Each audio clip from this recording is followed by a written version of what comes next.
Assalamualaikum warahmatullahi wabarakatuh. Bismillahirrahmanirrahim. Bismillah, alhamdulillah, wassalatu wassalamu ala rasulillah Sayyidina Muhammad ibn Abdillah wa ala alihi wa ashabihi wa azwajihi wa dhurriyyatihi wa ahli baitihi wa man tabi'ahum bi ihsan ila yaumil qiyamah. Para alim, para ulama, para kiai, jajaran pengurus Jamaah Nahdlatul Ulama cabang Bondowoso, Rais Syuriah, Yaya Syari ingkang kula hormati, Buatan Vidya, ingkang kula hormati, sedaya Banom NU, ingkang kula hormati, yang kita hormati Bapak Bupati, yang alhamdulillah ini seorang kiai nyambi jadi bupati. Jadi aslinya kiai nyambi bupati. Tamu undangan yang saya hormati khususnya dari Surabaya yang mewakili Ibu Khofifah yang saya hormati, yang tadi bisa membahasakan Madura, bahasa Bhinneka Tunggal Ika, Beneneka Tunggalineka.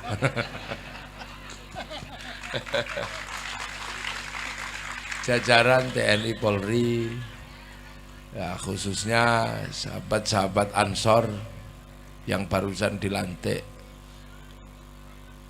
Jadi, saya doakan burung gelatik makan bawang, bukan iglu burung gelatik makan bubur. Kalau burung gelatik makan bawang artinya habis dilantik terus berjuang. Kalau burung gelatik makan bubur habis dilantik terus tidur. Nah ini terkait, ini sekarang satu hal yang mungkin nggak usum. Apa yang nggak usum? Ini ngaji tapi ngaji kebangsaan. Apakah sebenarnya ngaji kebangsaan itu apa gitu? Kok tiba-tiba sekarang ada ngaji model baru? Dulu kan ngaji muludan, khitanan. Sekarang ada ngaji kebangsaan. Kenapa? Ya karena kita ini umat akhir. Umat yang memang oleh Allah dipesan khusus. Ada pesan yang tidak saya temukan pada pesan-pesan sebelum Rasulullah. Di kitab-kitab sebelum Rasulullah saya cari nggak ketemu pesan itu. Apa pesan kebangsaan? Bahwa hanya di dalam Quran ada pesan kebangsaan. Di Taurat saya cari nggak ada, di Zabur nggak ada, di Injil nggak ketemu. Tapi di Al-Quran ada. Apa? Yaitu pesan ya ayuhan nas inna khalaqnakum min dzakari wa unsa wa ja'alnakum syu'uban wa qabaila lita'arafu. Aku bikin kalian itu berbangsa-bangsa. Ini pesan khusus yang diberikan Allah kepada Nabi Muhammad. Kenapa pesan itu diberikan kepada Nabi Muhammad? Karena Nabi Muhammad ini jadi nabi. Ketika dunia ini sudah berisi bangsa-bangsa dan suku. Jadi Nabi Muhammad ini nabi terakhir, nabi bontot. Apa kalau bahasa Maduranya? Nabi di budi. Nabi bungsu. Nabi bungsu. Kalau diurut kan ada dulu kita ngaji itu hum adamun idrisun nuhun huduma soleh wa ibrahimu kulun muttaba lutun wa ismailu ishaku kaza yaqubu yusufu wa ayyubu kaza syuaibu haruna wa musa wal yasa dzulkifli dawudu sulaiman taba ilyasu yunus Yahya Aisyah khadimun NU tenanan. NU beneran ini karena masih belajar aqidatul awam. Loh, saya nggak salah kamar ini. Nabi Muhammad itu nabi terakhir. Nabi ketika manusia itu sudah menjadi bangsa-bangsa dan suku. Nabi Adam itu manusia belum berbangsa bersuku, baru satu keluarga. Ya orangnya ya baru satu keluarga, satu jenis. Tingginya 60 dhira'. Sak dhira' itu segini. Lah kalau 60 dhira' berarti 60 gini. Sekitar 55 meter. Lu Nabi Adam itu besar. Besarnya luar biasa. Makanya ketika Nabi Adam turun, kadalnya itu gedenya segede dinosaurus. Loh, si dinosaurus itu kadal zaman Nabi Adam. Makanya kalau kadal itu tingginya cuma 15 meter. Nah Nabi Adamnya 55 meter. Ya nggak usah dibayangkan celananya sak piro. Besar lah ya.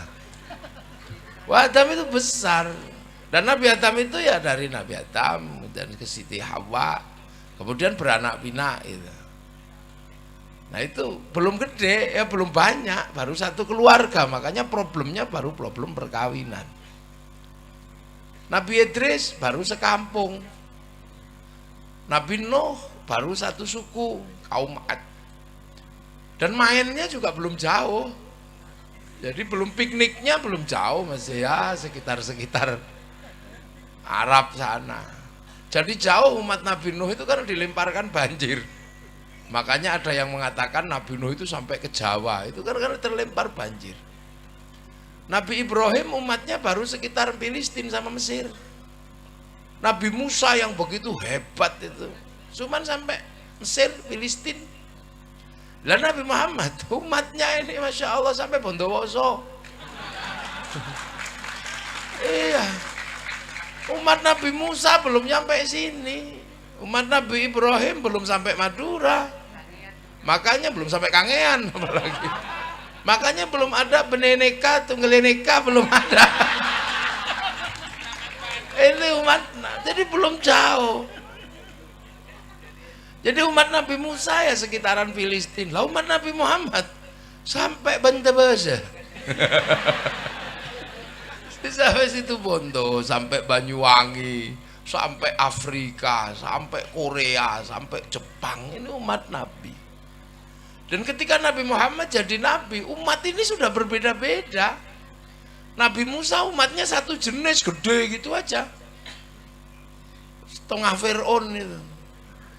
Tapi umat Nabi Muhammad itu sudah macam-macam dan beda-beda. Yang tinggal di Arab, cantik, ganteng. Yang tinggal di Afrika, hitam gosong kayak kopi. Yang tinggal di Eropa, tinggi besar, rambutnya merah. Yang di Cina, tembem-tembem, sipit. Nah yang di Indonesia, sipit apa kecil-kecil, pesek-pesek begini. Ini yang di sini. Itu yang ada di zaman Nabi Muhammad. Makanya biar umat Nabi ini nggak konslet ketika melihat orang berbeda, dikasih pesan khusus, waja'alnakum syu'uban wa qabaila lita'arafu, agar kalian ngerti bahwa kalian ini berbeda-beda. Makanya pesan itu khusus untuk Nabi. Karena Nabi ini jadi Nabi ketika manusia sudah beda-beda. Nah, selain dikasih pesan itu agar tidak lupa, umat Nabi ini disuruh nengok Jabal Rahmah. Pesan Allah itu hebatnya luar biasa. Jadi disuruh nengok Jabal Rahmah. Tapi sebelum disuruh nengok Jabal Rahmah, disuruh sholat umat Nabi, karena ini umat terakhir.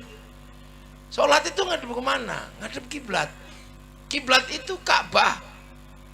Ka'bah itu apa? Itu adalah tumpuan batu yang disebut inna awwala baiti wudi'a lin-nasi lalladzi bi Bakkah mubarakah. Itu adalah tanda rumah pertama di muka bumi yang menandai Nabi Adam turun. Jadi untuk mengingat bahwa seluruh keturunan Nabi Adam itu alien. Loh ya kan, untuk menunjukkan bahwa seluruh keturunan Nabi Adam itu aslinya penduduk langit, bukan penduduk bumi. Yang asli penduduk bumi itu ya sapi, kucing, itu, kadal, babi, itu asli penduduk. Manusia bukan, manusia penduduk langit. Sampean ini orang-orang surga. Makanya nanti kembali ke surga. Jadi yang namanya bidadari itu nggak jauh-jauh dengan yang begini bentuknya nanti. Loh ya, bidadarinya nanti orang Madura, ya bidadarinya ya begini nih. Iyalah, kalau dikasih bidadari model orang Eropa ya kaget, wow, hantu katanya kan gitu. Putih. Jadi manusia itu dari surga, jadi surga itu bentuknya ya begini ini aslinya. Kaplingnya, perumnasnya orang Indonesia itu jelek-jelek pesek-pesek begitu. Perumnasnya Afrika di surga ya hitam kosong gitu. Jadi nggak kaget kalau ke sana. Makanya nanti kalau sampai ke surga ketemu begini, inilah menu utamanya. Nah kalau ketemu bidadari yang cantik-cantik itu kelasnya cemilan, bukan menu utama, itu camilan. Ibarat orang makan keripik itu aja. Kalau dimakan terus ya kembung. Jadi nanti di surga itu ya ketemu gini. Saya lebih membayangkan di sana itu nanti ketemu yang begini-begini aja, nggak perlu yang wajah aneh malahan. Itu aja. Nah ini nanti gini. Ini dari surga, makanya anak manusia disuruh nengok ke Jabal Rahmah, karena manusia belakang jangan sampai lupa bahwa manusia itu berasal dari langit. Makanya bentuknya bagus. Allah menyatakan laqad khalaqnal insana fi ahsani taqwim. Bentuknya terbaik. Hidung manusia sama hidung kambing beda. Hidung kambing ya begitu itu dari dulu. Ya ahsani taqwimnya ya manusia. Cuman ahsani taqwim Indonesia kan pesek-pesek begini. Ahsani taqwim Eropa ya tinggi besar, rambutnya merah. Loh, makanya manusia itu baik. Mulut manusia bisa bunyi apa saja, wong mulut baik. Mulut kambing bunyinya cuma 2. Kalau lapar Mbak kalau pengen kawin Mbak itu kambing dari dulu, nggak pernah berubah. Dan mulut manusia itu tanpa ngomong, tanpa bunyi bisa ngomong. Lah ini nggak ada bunyinya ngomong. Tangan manusia paling baik, tangan monyet nggak bisa, utek-utek kuping nggak bisa, cewek nggak bisa. Pemenang utek-utek upil, nggak bisa. Tangan manusia apa aja bisa, wong terbaik kok. Bahkan tangan ini bisa ngomong.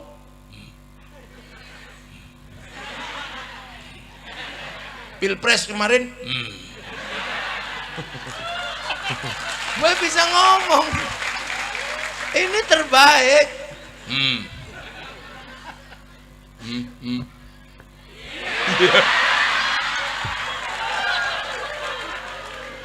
Nah ini kan tangan terbaik, ini nggak perlu ngomong. Manusia itu yang terbaik. Maka agar manusia tidak lupa kalau pulang ke langit, disuruh apa? Sholat ngadep kiblat. Titik pertama berturunnya manusia ke bumi. Yang kedua setelah itu manusia diajarkan nengok Jabal Rahmah, agar tidak lupa bahwa dulu manusia itu dari situ semua. Walaupun jadi berbeda-beda, asalnya satu, dari Jabal Rahmah, Nabi Adam dan Siti Hawa. Kenapa? Karena Nabi Adam dan Siti Hawa itu bertemu pertama kali ditandai oleh Allah, namanya Jabal Rahmah. Kan dulu dipisah. Nabi Adam turun duluan. Nah ketika turun duluan, Nabi Adam rindu dengan Siti Hawa. Makanya ujian manusia pertama kali turun ke muka bumi itu ujian rindu. Iya. Makanya di dunia ini tidak ada yang lebih menyakitkan selain sakit rindu. Nggak ada. Ya Nabi pertama turun itu rindu dengan Siti Hawa, 200 tahun dipisah. Makanya nggak ada sakit melebihi sakitnya rindu. Sakit gigi disontek sembuh, sakit udunan disontek sembuh. Sakit rindu nggak ada obatnya selain ketemu dia yang kita rindukan. Makanya Nabi Adam dan Siti Hawa, Nabi Adam itu nyari sana ke sana, wah di mana? Kalau kan persis orang sekarang kalau rindu kan kelayapan, ada deh, kangen deh. Kerong Kak.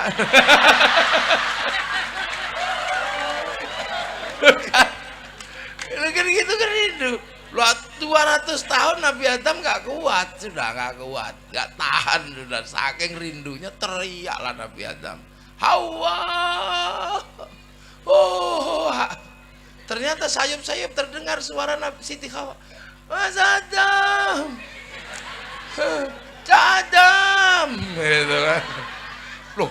Nabi Adam ini nyari, dicari kemana-mana itu, akhirnya ternyata baru kelihatan Siti Hawa di atas bukit, duduk gini Siti Hawa, oh, Adam, Adek Hawa.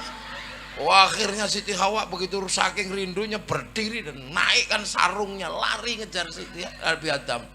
Oh, Adam, Nabi Adam ikut, Hawa, tapi Nabi Adam ingat, Hawa, kamu jangan turun mengejarku, kenapa? Aku rindu, jangan kau tetap di gunung itu, jangan turun. Karena kalau sampai kau turun ke muka bumi ini mengejarku, aku khawatir kamu dicontoh anak cucu kita. Ada perempuan ngejar laki-laki. Yeah. Makanya semenjak itu nggak pantas perempuan ngejar laki-laki. Maka duduklah kau di atas bukit, akan dikejar oleh laki-laki. Maka Nabi Adam berlari mengejar Siti Hawa itu kalau film India ada lagunya itu, kalau film India, Hamko hamise selalu ilmi kahitum supalo, gitu. Kalau film India kejar itu, akhirnya begitu ketemu langsung teleta habis dah.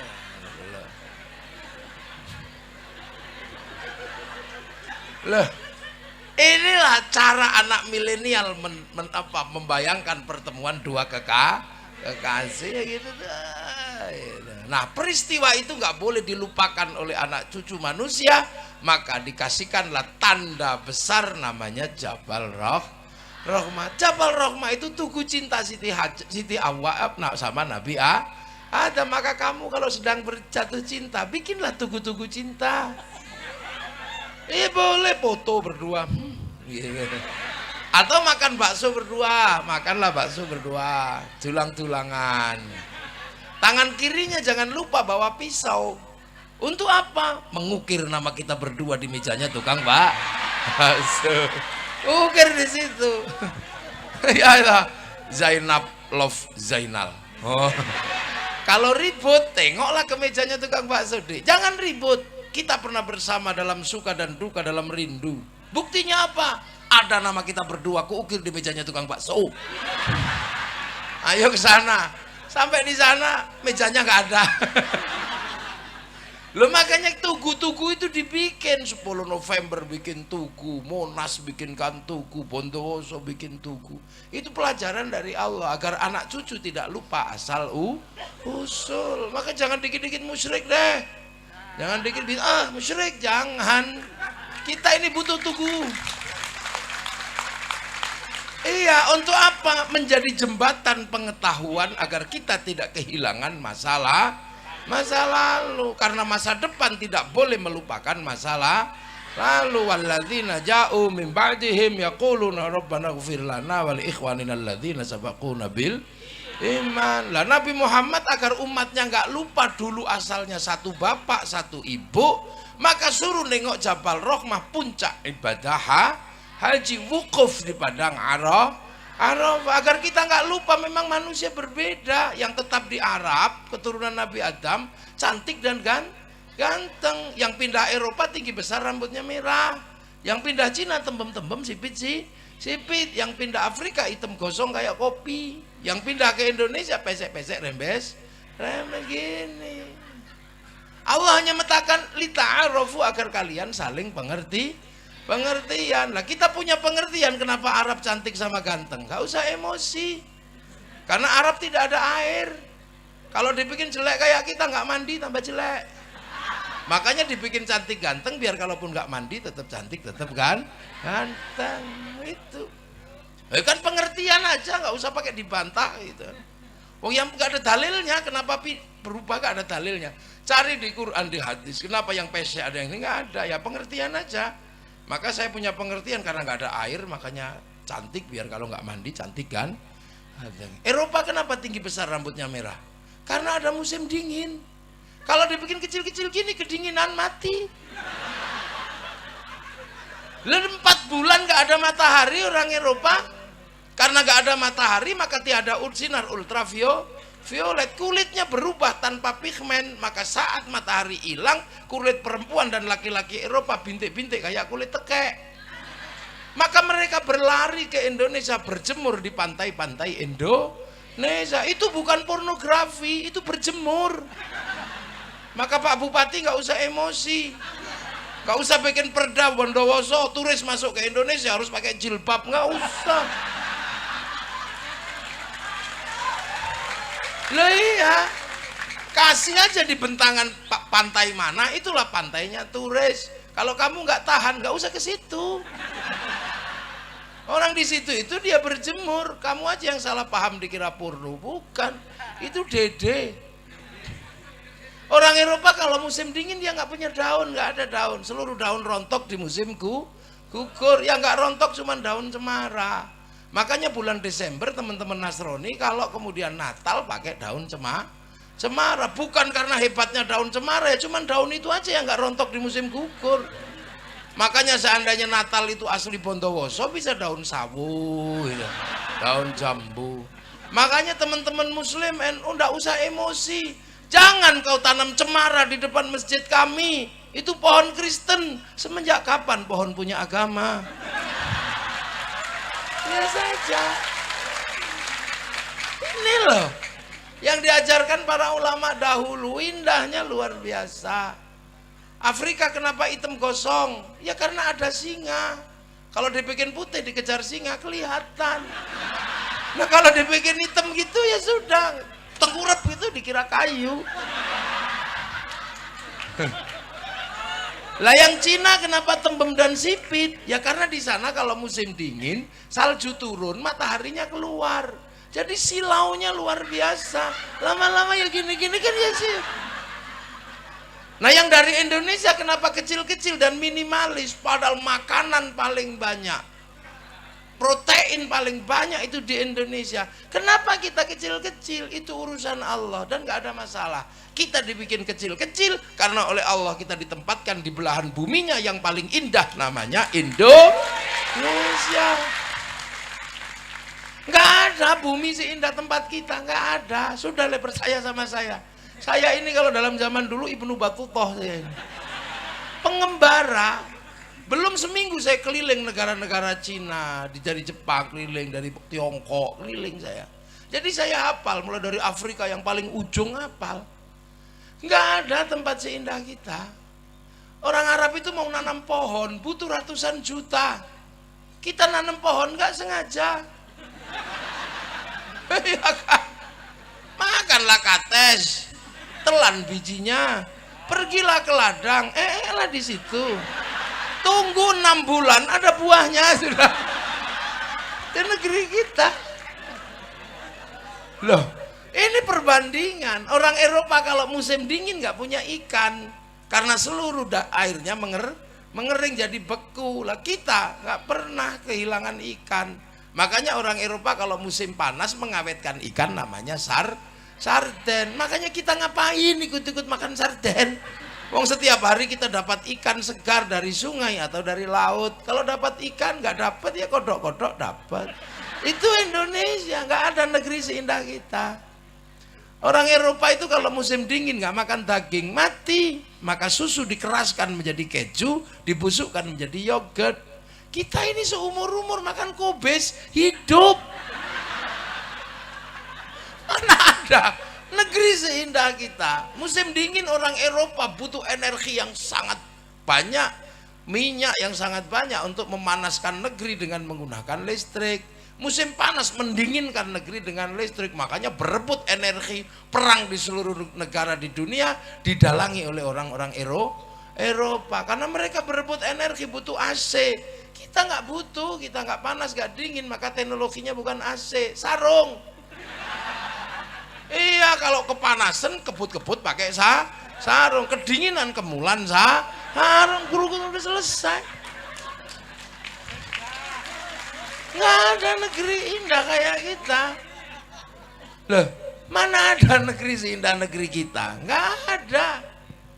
Ini negeri surga.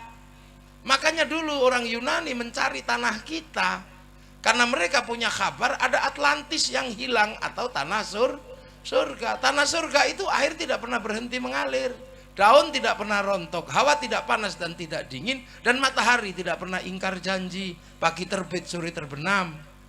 Itu tidak ada di Eropa, kehilangan matahari 4 bulan, daun rontok, palok dingin-dinginnya luar biasa. Maka Bartholomeus melakukan perjalanan mencari tanah surga. 20 tahun dia pulang menemukan kawasan namanya Argir atau Jabadiu. Itulah kawasan yang kemudian oleh orang Yunani mau dijadikan tempat pindah penduduknya. Padahal Yunani sudah negara terbaik, punya Tuhan namanya Zeus. Zeus punya istri namanya Hera. Menikahlah dua Tuhan laki-laki dan Tuhan perempuan ini. Beranaklah namanya Hercules. Udah punya Plato, punya Socrates, tapi mereka nggak merasa punya surga. Tapi begitu mereka mau pindah, gagal karena konflik Kreta sama Sparta. Akhirnya yang mencari tanah surga itu siapa? Orang India, mualim kapalnya Bartholomeus, namanya Kudunga Boyong beserta seluruh keluarganya mencari tanah surga. Terdampar di daerah Maldives atau Maladewa, membuat kerajaan besar namanya Salangkanaya. Rajanya Kudunga. Punya anak, bergeser ke ujung timur Kalimantan mencari tanah surga, mendirikan sebuah kerajaan besar namanya Kutai Kartanegara. Mula Warman punya anak, Dewa Warman bergerak ke ujung kulon, bikin kerajaan besar namanya Salukonegoro. Punya anak namanya Purnawarman, pedalaman Jawa Barat, menjadikan kerajaan Tarumanegara. Punya anak Senasanaha pindah ke Galuh, bikin kerajaan di daerah Ciamis. Punya anak Sanjaya masuk pedalaman Jawa Tengah, membuat kerajaan namanya Mataram. Dan dari situ pecah dua, separuh Wangsa Sailendra pindah Palembang menguatkan Sriwijaya, separuh Sindok bikin Wangsa Isyana pindah ke timur, bikin Kadiri sama Toho. Kemudian dilanjutkan oleh Wangsa Baru dipimpin oleh Kenarok, membangun namanya kerajaan Singasari mampu menaklukkan 2/3 dunia. Bahkan daerah Korea Selatan ada kampung namanya Kimhae yang buka hutan namanya Surowareng. Gak mungkin Surowareng itu orang Korea Selatan, itu orang Singasari. Makanya jangan heran di tahun 1222 bangsa ini menjadi bangsa yang bangkit. Sekitar tahun 1300 mampu menaklukkan Mongolia, sebuah negara penakluk Eropa, penakluk Arab, penakluk Cina, masuk ke Nusantara, ditaklukkan oleh orang Nusantara, dipimpin oleh Arya Wiraraja, orang besar yang kemudian bertempat di Sumeneb, Madura. Anak-anak milenial gak boleh lupa ini, bahwa kamu punya bangsa bukan bangsa kecil. Kalian punya bangsa-bangsa besar, jadi jangan mau diolok-olok. Kita bangsa kecil, kita bangsa besar. Eropa punya bangunan-bangunan besar, Arab punya piramid, kita punya Borobudur. Orang Eropa punya kisah cinta namanya Romeo Juliet. Orang Arab punya kisah cinta Kais dan Laila. Orang Cina punya kisah cinta Sampai Engtai. Kita punya kisah cinta Ande-Ande Lumut, Pandi Asmoro Bangun. Kita punya segalanya. Orang sana punya ibu tiri yang kejam namanya Cinderella. Kita punya bawang putih, bawang merah. Sana punya orang kuat namanya Samson, kita punya orang kuat namanya Bandung Bondo. Main-main.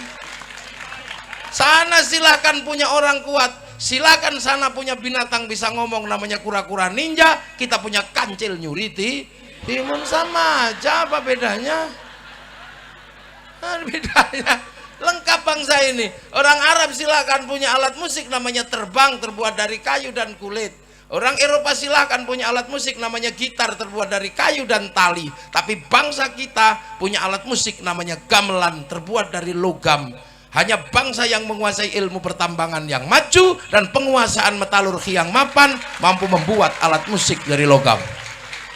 Itu bangsamu, jangan mau dibohongi. Kita ini bangsa kecil, kita bangsa besar. Kita mampu menaklukkan Mongolia. Bahkan kita mampu bersatu. Hari ini seluruh dunia sedang terkagum-kagum dengan Indonesia. Kenapa? Arab satu bangsa pecah menjadi puluhan negara, Eropa satu bangsa pecah puluhan negara, tapi kita puluhan bangsa mampu bersatu dalam satu negara, Kesatuan Republik Indonesia. Terus sekarang kita diceritakan bangsa jelek, bangsa tempe. Kamu jangan percaya itu. Mereka-mereka ini sedang melemahkan mental kita. Agar apa? Kita benci dengan bangsa kita sendiri. Kalau sudah benci dengan bangsa kita sendiri, kalau bangsa sakit cari obatnya dari luar. Kita sedang meriang, cuman meriang gitu aja. Kita tidak sedang stroke, jadi tidak perlu ganti kekuasaan. Nggak perlu mengambil Hizbut Tahrir dari Filistin. Nggak perlu. Hizbut Tahrir itu didirikan oleh Taqiyuddin An-Nabhani untuk menjadi problem solving, menjadi jalan keluar buntunya Palestina agar merdeka di tanah Palestina. Tapi itu pun gagal. Jadi Hizbut Tahrir itu produk gagal di Timur Tengah. Masa kamu kesini mau dipakai untuk menyelesaikan Indonesia? Lucu aja kalian. Hei anak-anak muda, jangan bodoh kamu. Ikhwanul Muslimin itu adalah cara orang Mesir mau keluar bagaimana menjadi bangsa yang mandiri. Ikhwanul Muslimin didirikan oleh Hasan al-Banna untuk menjawab problem Mesir, dan itu gagal. Kenapa kamu bawa ke sini untuk menyelesaikan problem bangsamu? Jangan bodoh nak ya. Kita ini punya, dan gak usah emosi. Makanya orang-orang ini suka emosi karena dagangannya nggak laku. Iya, daging nggak laku. Baru teriak bendera inilah yang benar, bendera tauhid. Ini bendera Rasul, la ilaha illallah. Terserah kamu katakan itu. Saya tidak mengenal itu sebagai bendera tauhid. Saya mengenal itu benderanya Hizbut Tahrir.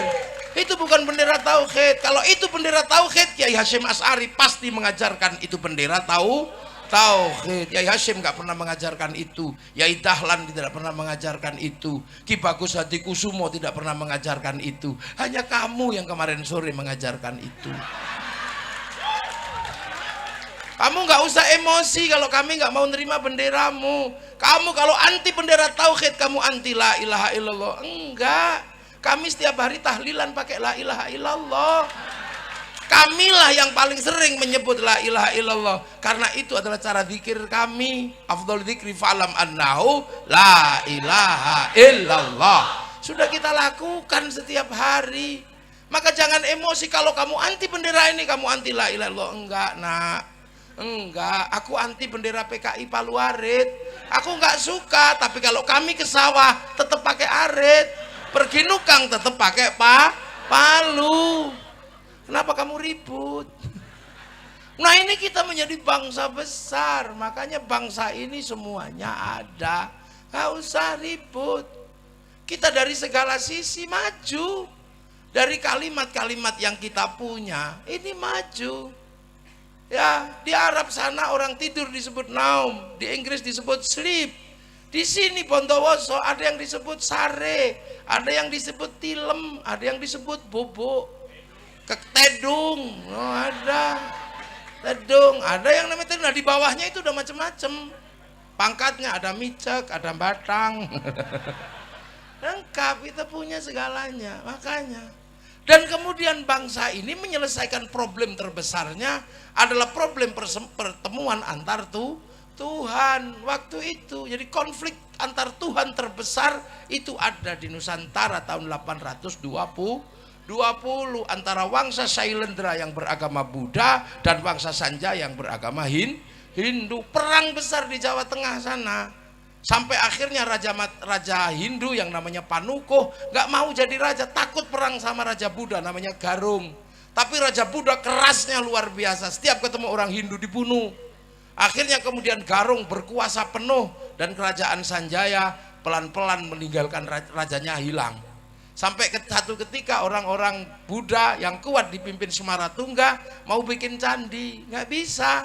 Akhirnya carilah orang Hindu, dapat arsitek namanya Panukuh tadi itu, yang gelarnya Resi Dharma. Maka dibangunlah Candi Buddha tapi nuansanya Hindu karena arsiteknya Hindu. Berdirilah Sambara Budura yang kita kenal dengan nama Borobudur. Jadi itu arsiteknya namanya Panukuh. Maka jangan ngarang, itu bukan bikinan Nabi Sulaiman, hanya orang iseng aja menceritakan Nabi Sulaiman dari Sleman bangun Borobudur. Bukan. Nabi Sulaiman itu bertempat di tempat yang namanya Ardul Muqaddasah. Ardul Muqaddasah itu bukan Sleman, itu tempat saya. Ini bukan turunannya. Nah kan, Ratu Sabah bukan dari Wonosobo, bukan, itu buatan. Lah akhirnya berdiri Candi Buddha, nuansanya Hindu. Tiba-tiba anak Raja Buddha namanya Pramodawardhani jatuh cinta sama orang Hindu si Panukuh itu. Terpaksalah dinikahkan antara anak Buddha sama anak Hindu. Maka kemudian kerajaan Buddha dikuasai oleh orang Hindu namanya Panukuh, bergelar Rakai Pikatan. Akhirnya rukun Hindu Buddha. Makanya kalian yang kemarin ribut 0102 jangan diteruskan. Jangan-jangan anakmu saling jatuh cinta, pusing kamu nanti. Udahlah, akhirnya rukun yang Hindu buatkan candi namanya Prambanan. Semenjak itu rukun bangsa ini. Balaputra Dewa pulang ke Palembang bangun Sriwijaya, nggak ribut agama, Sriwijaya jadi besar. Sindok ke timur nggak ribut agama, Sindok membangun Wangsa, Sindok jadi besar. Singasari jadi besar. Majapahit menguatkan kerukunan itu, saling jaga. Namanya Bhinneka Tunggal Ika, Bhinneka Tunggal Ika. Itu slogan besar agar apa? Tetap rukun. Semenjak itu saling jaga. Yang Hindu jaga Buddha, yang Buddha jaga Hindu. Jadi kalau hari ini ada banser jaga gereja, jangan salah paham. Itulah warisan asli bangsa Indonesia. Yang pecalang jaga masjid di Bali, yang orang Kristen jaga masjid di New Zealand. Lo itu kok kalian sekarang aneh-aneh, lupa dengan akar bangsamu yang saling menjaga Bhinneka Tunggal Ika. Lo ini lo cara pandang kaum muslimin yang maju ke depan, dipersiapkan untuk menjadi umat masa depan, mengerti perbedaan bangsa. Dan hari ini ketemu semua antar bangsa, nggak usah cerewet kamu. Orang Jepang nggak datang ke sini hari ini, tapi Mac-nya datang. Orang Korea nggak datang, tapi Samsung-nya datang. Kaum muslimin kalau mau pergi haji pasti cari orang Yahudi. Untuk urusan apa? Naik pesawat. Karena yang bisa bikin pesawat orang Yahudi. Pak Habibie suruh bikin pesawat gak jadi-jadi. Wong namanya tetuko, sing teko ra tuku-tuku, sing tuku ra teko loh. Ibu-ibu kalau mau cantik sekarang cari bedak kemana? Ke Perancis. Parfum dan bedaknya bagus. Kalau bentak Bondowoso nggak mau make karena beras ditumbuk pelonteng semua. Iya, kita setiap hari beli sesuatu butuh bank. Kenapa? Bank mengeluarkan uang. Bank bukan produksi KUD. Uang itu produksi bank. Bank itu puncaknya ada di Bank Devisa New York yang bertempat di Wall Street Amerika, punyanya Rothschild Rockefeller Yahudi yang dipakai untuk membangun bangsa Amerika, mengontrol dunia. Lu sekarang apa? Ayo, ini pengajian, mau bikin pengajian ini menjadi bagus, foto saya di print di belakang sama Pak Bupati. Printer memang buatan Bondowoso, printer buatan Jepang dan buatan Eropa. Hari ini ketemu semua antar bangsa, maka dibekali. Dari awal kita dibekali bahwa manusia ini berbeda bangsa. Laqad khalaqnal insana fi ahsani takwim. Kita ini aksani takwim Indonesia, bangsa Indonesia. Nggak usah kaget ketemu yang lain. Nah, ketemu semua. 20 tahun yang lalu saya mau lihat Afrika, itu saja mesti nunggu flora dan fauna. Kalau nggak ada flora dan fauna kita nggak lihat Afrika. Seharian kita nunggu TVRI, nanti malam flora dan fauna. Mau lihat Afrika, baru lihat gajah Afrika. Sekarang orang nggak perlu nunggu, yang penting punya handphone. Ini aja nyawamu sekarang. Ini dengan sambil tidur kita bisa pergi ke Afrika, tinggal ngetik kucing Afrika keluar. Kalau mau iseng bokong India keluar di sini. Ini duniamu nak, dunia milenial, dunia yang terlihat tidak butuh siapapun. Maka saya harus mengingatkan kamu bahwa ada masa lalu yang harus kamu ingat, biar kamu tidak menjadi bangsa yang terpisah, jadi manusia yang terpisah dari masa lalu. Karena milenial dunianya di sini. Bahkan rembulan sudah sekarang nggak kamu hiraukan lagi. Dulu rembulan bagi kami adalah jalan menuju tepi pantai. Ketika kami punya cinta, kita jalan menunggu purna. Sekarang kamu dalam handphonemu ada senter. Nggak perlu lagi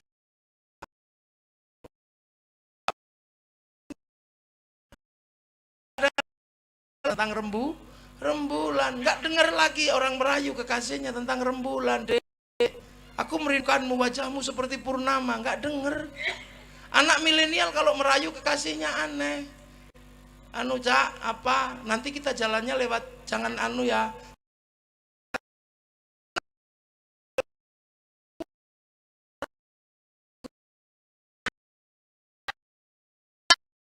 Kalau lewat selatan nggak mampu mengutarakan.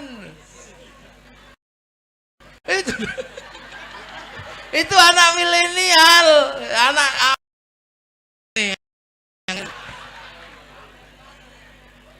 tidak ada lagi rayuan rembulan, rayuan cinta sekarang, Dek, apa? Kenapa? Karena engkau mampu memenjarakan aku dalam hatimu. Itu anak milenial. Enggak butuh. Anak milenial nggak butuh rindu yang berat. Santri milenial kalau kelahi, kalau dulu kami kelahi dipisah nggak ribut lagi, tapi anak milenial dipisah masih bisa olok-olok pakai telek. Kalau dulu nggak bisa. Kami kalau dulu rindu sakit. Karena kami kalau rindu nggak punya jalan lain selain membayangkan. Iya, paling nggak kita bikin surat. Surat itu kita bikin untuk mengutarakan rindu. Pergi ke pasar cari kertas warnanya pink. Iya, cari tinta warnanya biru. Jangan keliru merah, itu artinya putus. Kamu nggak ngerti tanda-tanda cinta seperti itu sekarang. Milenial tidak mengerti itu. Kamu kalah sama saya. Iya, saya pernah mengalami masamu, kamu belum mengalami masa saya. Millennials killing everything. Nggak ya, dulu kita cari baunya harus bau mawar, jangan sampai keliru bau melati kertasnya, karena bau melati itu bau jerangkong. Terus nulis, kenangan sambil cari inspirasi nih. Untukmu kekasihku di pondok pesantren. Adikku. Jadi kekasihku enggak, adikku tercinta di penjara suci, di Holy Prison. Entah kenapa semenjak kepergianmu ke pesantren, aku jarang bisa tidur sore. Selalu larut, bahkan seperti kopiku yang kadang larut. Aku merindukanmu setiap detak nafasku. Dan setiap aku merindukanmu sakit rasanya. Sesak dada ini. Bahkan sepertinya ada luka. Maka seperti penyair kau tusuk di sana, berdarah di sini. Itu dulu. Tanya ini Pak Bupati. Semua gitu. Tapi kekasihku, malam hari ini sudahlah. Aku paksakan untuk menulis sajak rindu untukmu. Karena aku yakin malam hari ini kau dan aku sedang duduk di bawah sinar rembulan yang sama. Terus kita kirim gitu, nunggu Pak Pos, nggak datang. Sekarang Pak Posnya hilang. Udah nggak tahu Pak Pos itu. Pak Pos itu pakai Win biasanya. Motornya coklat kekuningan itu. Makanya ada lagu Pak Pos, ini lagumu Pak Pos. Ada, sekarang nggak ada Pak Pos.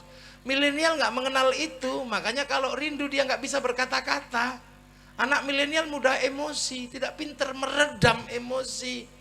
Karena apa? Karena setiap rindu langsung tumpah. Lagi ngapayang? Kangen dikit, aku kangen yang. Kangen dikit langsung melet ini. Dikirim dan kalimatnya nggak banyak, cuman mah.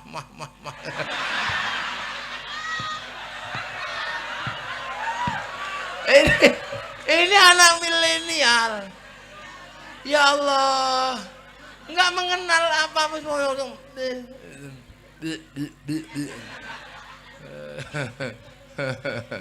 Lah ini zamanmu, kami nggak tahu itu. Makanya anak-anak milenial ini harus dibikinkan jalan menuju ke titik paling awal. Dan Islam mengajarkan itu, agar kamu tidak lupa bahwa dulu kalian adalah satu. Dan jangan sampai kaget melihat bangsa berbeda. Kita disuruh tengok Jabal Rahmah. Itulah prinsip dasar santri punya sistem ukhuwah basyariyah, persaudaraan sesama manusia. Orang Eropa nggak diajari itu. Makanya orang Eropa ketika Christopher Columbus terdampar di Afrika, di Tanjung Harapan, kaget melihat orang Afrika hitam gosong. Karena mereka taunya manusia itu ras Arya yang putih. Begitu lihat orang hitam, neraka ini. Karena kitab mereka mengajarkan bahwa orang jahat masuk neraka, dibakar sama Tuhan, tapi nggak boleh mati biar bisa disiksa terus. Makanya begitu lihat orang hitam gosong, oh ini neraka ini. Maka ditembaki sama Christopher Columbus. Untuk apa? Ditembaki untuk membantu pekerjaan Tuhan yang belum selesai. Maka akhirnya seluruh sistem perbudakan itu dari Afrika. Diperbudak semua orang Afrika. Manusia dikapalkan untuk menjadi budak ke Eropa. Makanya orang Afrika ada yang dipotong hidungnya, dipotong telinganya untuk menghindari perbudakan. Maka lahirlah sebuah kisah yang sangat mengerikan, namanya Amistad, manusia lambung kapal. Tapi dari kisah yang mengerikan itu lahir keindahan musik, namanya akapela. Musik akapela diadaptasi oleh orang Eropa menjadi musik jazz. Musik jazz menjadi kelangenan orang Eropa, menjadi blues. Dan ketika musik blues dipakai untuk pemberontakan kepada sistem di Eropa, lahirlah musik rock. Yang akhirnya musik rock masuk ke Bondowoso menjadi rock dut. Nah ini punya bangsa. Orang Belanda datang ke Indonesia, lihat orang kecil-kecil, oh ini bukan manusia. Inilah yang asli dari turunan monyet. Maka mereka menceritakan manusia selain ras Arya adalah turunan monyet, namanya Pithecanthropus. Dan Pithecanthropus tertua ada di tanah Jawa menurut Belanda, yaitu Wajakensis dan Soloensis, untuk membenarkan bahwa kalian turunanmu monyet. Padahal itu tengkorakmu monyet, bukan tengkorak nenek moyang manusia. Nenek moyang kita ya tetap Nabi Adam. Makanya di Jawa ada panggilan kowe. Kowe itu anak monyet soalnya. Cari aja di terjemahan bahasa Jawa. Nah, orang Madura lagi. Makanya saya kadang kalau dengar bahasa Madura bede. Nah, bede. Tadi saya cerita sama Pak Bupati. Jadi Syekhona Khalil Bangkalan itu terkenal wali. Nah, satu ketika Bupati Bangkalan itu zaman Syekhona Khalil pengen mantu. Nah, nguji kewalian Syekhona Khalil, saya mau mantu. Ini musim hujan. Mohon 7 hari 7 malam jangan hujan. Baik, kalau engkau wali pasti bisa lah Syekh. Ya, aku memang wali kata Syekh. Nulis di atas kertas gitu. Udah ini nanti dilipat terus dipaku di atas pintu. Kertas itu dipaku di atas pintu. Bener-bener 7 hari 7 malam gak hujan. Akhirnya setelah selesai pesta, bupatinya pengen ngerti. Ini tulisannya apa kok hebat. Ternyata tulisannya nggak panjang, cuman Bupati Balak Raja.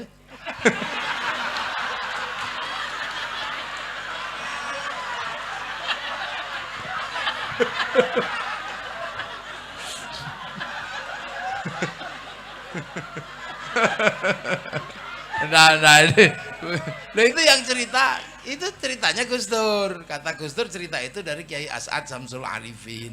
Saya dapatnya dari Pak Dur. Udah.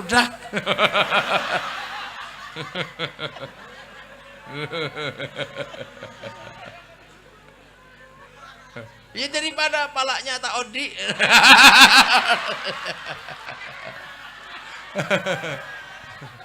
Loh ini kan ini bahasa, jadi bahasa itu macam-macam. Islam itu begitu, dihantarkan kepada titik di mana manusia agar mengerti, karena Islam ini agama masa masa depan, punya bangsa. Itu loh. Dan yang hebat lagi bahwa nenek moyang manusia itu pernah kehilangan jejaknya. Siapa yang menghilangkan jejaknya itu? Yang alam, runtuh Ka'bah itu pernah runtuh. Dicari sama Nabi Ibrahim beserta anak dan istrinya. Nabi Ibrahim menemukan jejak itu terus berdoa, Rabbana inni askantu min dzurriyyati biwatin ghairi dzi zar'in 'inda baitikal muharram Rabbana liyuqimus sholata waj'al afidatan minan nasi tahwi ilaihim warzuqhum minats thamarati la'allahum yashkurun. Berdoa. Maka jejak Nabi Ibrahim enggak dihilangkan, namanya maqam Ibrahim. Jejak Nabi Ismail tidak dihilangkan, namanya Hijr Ismail. Jejaknya Siti Hajar diabadikan, namanya Sofa Marwah. Jejaknya Nabi Ibrahim lempar setan, Jamarat Ula Wusta Aqabah. Jadi Islam sangat menghargai jejak masa lalu dan peninggalan orang-orang dahulu. Maka Nahdlatul Ulama menjaga itu dengan al-muhafadzatu 'alal qadimi salih wal akhdhu bil jadidil aslah. Sing bener sopo kalau udah kayak begini? Ya tetap santri. Ya tetap santri yang banyak. Nah udah kayak gitu, dari sini sudah kelihatan. Yang lain nggak ada itu jejak itu, makam wali musyrik. Nah, itu benernya sesungguhnya mereka ini nggak ngerti dengan jejak masa lalu Islam. Kenapa? Mereka ini kadang lupa diri. Nanti tak jelaskan ekor terakhir kali. Nanti paling jam 1. Ya nggak apa-apa, udah tenang duduk ya, yang tenang. Sekali-sekali ketemu sama saya. Nah, Nabi Ibrahim ini tidak boleh dilupakan. Dan Nabi Ibrahim ini punya jejak besar karena meninggalkan anak cucu yang membangun peradaban. Ada anak cucu Nabi Ibrahim namanya Ishak, punya anak namanya Yakub atau Israel, punya anak 12 namanya Bani Israel. Dari Bani Israel lahir Nabi Musa, melahirkan agama besar Yahudi. Sekarang pusatnya masih ada di Israel, didirikan oleh orang-orang besarnya Yahudi. Kenapa? Karena Taurat menghasilkan orang-orang besar. Nabi Musa menjadi hebat setelah pegang Taurat. Manusia tempiling mati, tangan masuk saku keluar listrik, tongkat dilempar jadi naga, jadi barongsai, tongkat dipukul jadi jalan tol. Akhirnya Nabi Musa sangat terkenal punya Taurat. Teman-teman Nabi Musa hebat. Ada namanya Bal'am bin Ba'ura, punya ilmu mindah sesuatu tanpa menyentuh. Makanya kalau si Bal'am itu lewat dan kita membuat macet jalan, dia bisa sering sampean sak kampung pindah Surabaya. Makanya perempuan cantik nggak ada yang berani menghina Bal'am, sering pindah kamarnya Bal'am. Itu orang bentebeseh cari ilmu itu. Nggak ada, itu sering pindah. Orang sini ngertinya cuma songel aja. Nah, dari itu orang hebat ada namanya Samson yang mampu mengambil sesuatu, mengambil kelapa dirok itu rontok, kuat itu Samson. Ada namanya Musa Samiri, mampu mengambil jejak malaikat, tapaknya diambil. Maka kemudian Yahudi punya tarekat-tarekat besar, sampai akhirnya punya tarekat besar namanya tarekat Kabbalah. Kitab Taurat diringkas menjadi kitab Talmud. Kalau kita menjadi Majmu' Syarif, Majmu' Latif, sana menjadi Talmud. Dari kitab Talmud lahir tarekat besar namanya Kabbalah. Mursyid-mursyid besarnya di seluruh dunia hadir, hari ini masih hidup. Ada Ben Gurion, Isser Bir dan Isser Harel mampu bangun Israel. Ada William Donovan bikin CIA. Ada namanya Inguswan menjadi kepala divisi perdukunan di Amerika namanya Star Wars. Dibuka tahun 75, ditutup tahun 95. Sekarang dia pensiun, membuat sekolahan sihir di Amerika namanya Brotherhood of Snake. Itulah yang menginspirasi J.K. Rowling menulis sebuah cerita tentang sihir namanya Harry Potter. Murid-muridnya tersebar di seluruh dunia hari ini. Bahkan salah satu muridnya menjadi orang yang paling kita cintai. Siapa? Lionel Messi, pemain sepak bola. Karena kamu nggak ngerti. Ini kan kamu juga nggak tahu, ini anak milenial yang gagah, tapi nggak ngerti yang begini-begini. Dari tradisi Bani Israel lahir Nabi Isa, punya kitab Injil. Begitu punya Injil, Nabi Musa hebat, mukanya orang buta dipegang melek, orang mati, itu bangun. Makanya orang-orang Nasrani pinter bikin rumah sakit karena Nabi Isa dulu tabib.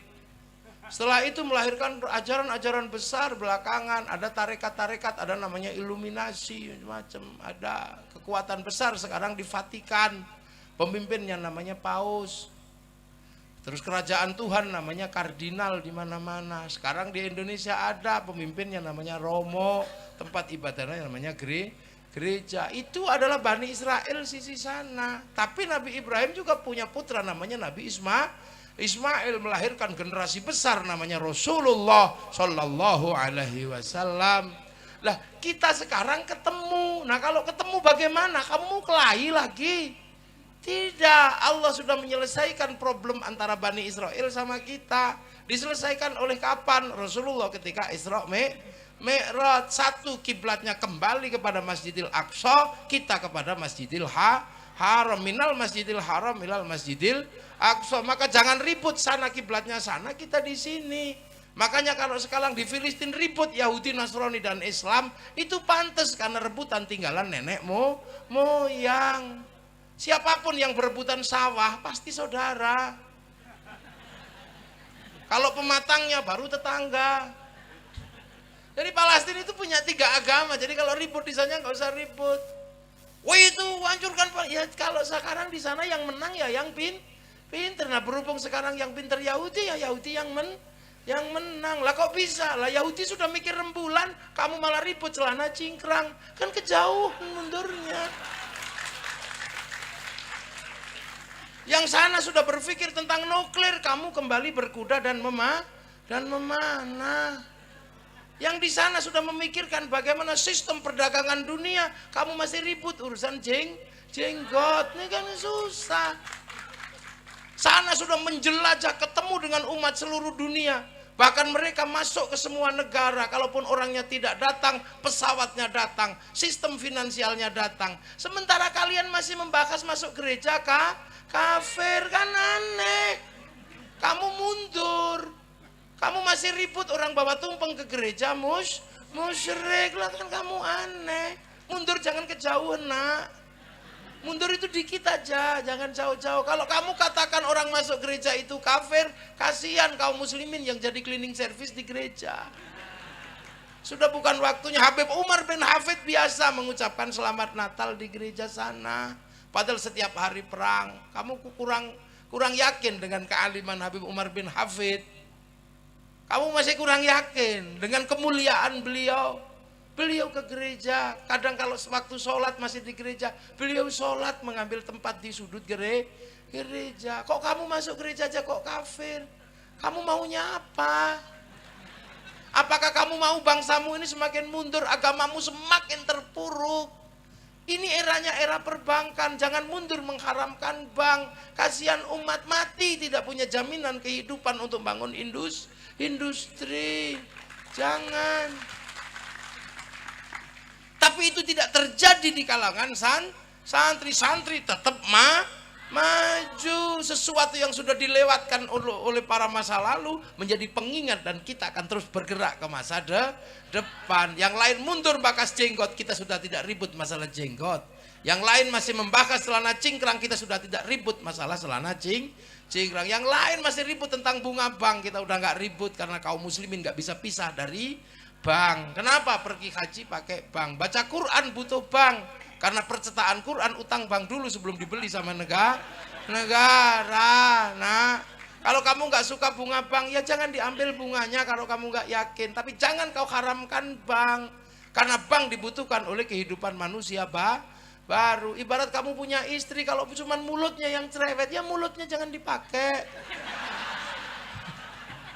Tapi pipinya kan nggak apa-apa. Bokongnya kan masih bisa. Ya Allah. Dan itu nggak boleh terjadi dengan santri. Lah itu makanya kalau ketemu bagaimana? Sudah diselesaikan. Minal Masjidil Haram ilal Masjidil Aqsa. Kalau kemudian berhubungan tidak bisa dipisahkan, saling berbagi, saling apa? Ya sudah. Ketika naik ke langit, Allah cuma mengajarkan apa? Kama barok ta'ala Sayyidina Ibrahim wa ala ali Sayyidina Ibrahim. Saling mendoakan antara Ali Muhammad dan Ali Ibrahim. Lu gitu aja kok susah. Itulah maka Gus Dur tidak pernah ragu ketika berkunjung ke Israel untuk membicarakan bagaimana nasib Indonesia dalam kancah pertarungan nasional. Gitu aja kok susah kamu. Masuk gereja kafir, lihat film Korea kafir.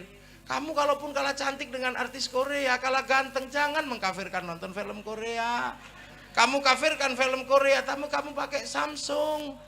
Juga produk Korea. Pak Bupati, Kiai kalau mau bangun jalan pakai teknologi pembangunan jalan Korea. Sadul ya. Nah itulah makanya Kiai ulama tidak mudah mengeluarkan hukum kafir, musyrik. Enggak, biasa aja, mikirnya jernih. Karena apa? Ulama punya tanggung jawab keumatan. Yang suka kufar kafir biasanya umatnya itu subscribe.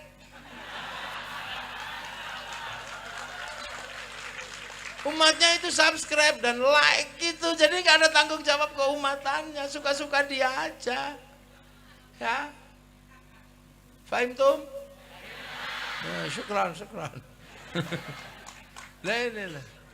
Lah itu makanya ada jalur memahami agama yang luar biasa.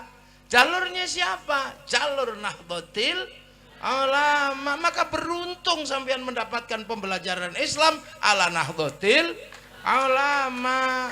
Kenapa beruntung? Karena hanya NU yang mengajarkan Islam sesuai dengan pangkat Islam rahmatan lil alamin. NU betul. NU kenapa mengajarkan cara yang rahmatan lil alamin? Ya NU sadar betul bahwa yang menerima estafeta kenabian terakhir itu Nabi Muhammad. Dan tidak semua orang bisa ketemu Nabi Muhammad. Yang bisa ketemu langsung dengan Nabi Muhammad, inilah orang yang paling beruntung. Orang mana? Orang Arab. Tahun 600. Makanya orang-orang yang pertama ketemu Rasul namanya sahabat. Dan sahabat namanya Abu Bakar, Umar, Utsman, Ali, Tolha. Gak ada sahabat kok namanya Joni. Gak ada. Lah ya. Jadi estafeta agama ini terakhir kali oleh Rasulullah. Dan yang ketemu Rasulullah untuk mendapatkan pembelajaran keimanan, ini orang Arab. Orang Arab, ya cuman orang Arab itu jumlahnya yang gak sampai ratusan ribu, ya paling ribuan itu aja. Jadi ini harus dipahami. Jadi kita ini laqad khalaqnal insana fi ahsani taqwim. Ahsani taqwim kita Indonesia. Tsumma radatnahu asfala safirin illal ladzina amanu, kecuali orang beriman. Lah kita ini untuk mendapatkan iman jalurnya luar biasa rumit. Karena kita orang bondowoso. Kalau orang Arab mendapatkan iman mudah karena dekat dengan Rasulullah. Lah kita ini jauh untuk mendapatkan iman itu caranya mulek kok menggok. Ya kita tidak ketemu Rasulullah, kita ketemu para ulama. Kita ini santri-santri Bondowoso, ini santri-santrinya Kiai As'ad di Situbondo, ada Kiai di sini, Kiai Asyari, macam-macam ini. Lah kalau diurut misalnya kalau yang nyantri dari sana, dari Kiai As'ad. Kiai As'ad ini juga murid Kiai Khalil, juga murid Kiai Hashim. Misalnya santri Genggong ini juga dari Kiai Khalil semuanya. Karena dulu imamnya para ulama itu Syekhona Khalil, tapi Syekhona Khalil punya murid terbaik yang apal Kutubus Sittah, makanya bergelar Hadratus Syekh Hashim Asy'ari, apal Sahih Bukhari, Sahih Muslim, Sunat Abu Dawud, Nasai, Tirmidzi, Ibnu Majah. Maka jangan khawatir kalau kita pengikut NU dengan orang-orang yang punya hafal hadis 3, nggak usah khawatir. Apalagi cuma diolok-olok dengan satu hadis kulu bid'atin dolalah. Itu kan hadis yang bersifat umum kayak kunci Inggris. Membuka apapun kuncinya itu, nggak usah khawatir. Kita ini muridnya Kiai Hashim. Untuk mendapatkan iman kita sulitnya luar biasa. Kita butuh para ulama. Tanpa para ulama kita nggak bisa mengenal Allah. Kalau sahabat ketemu Rasulullah, Rasulullah kita nggak ketemu, bahkan murid sahabat yang namanya tabiin kita nggak ketemu, murid tabiin yang namanya tabi'ut tabiin kita juga nggak ketemu, muridnya tabi'ut tabiin yang namanya tabi'ut tabiin kita juga nggak ketemu. Kita ketemunya para ulama, yang ulama ketemu Kiai Khalil punya murid Kiai Hashim, yang akhirnya Kiai Hashim bikin Nahdlatul Ulama. Kenapa? Karena kita ini hanya pangkat muridnya ulama, agar tidak lupa kita muridnya ulama, maka dibikinkan wadah Nahdlatul Ulama. Kalau muridnya Nabi, Nahdlatul Sahabah. Kalau muridnya sahabat, Nahdlatul Tabi'in. Nah, kita ini muridnya ulama. Kiai Hashim mengenal Islam, mengenal iman dari Kiai Asy'ari, terus Kiai Asy'ari dari Kiai Khalil, dari Kiai Khairon.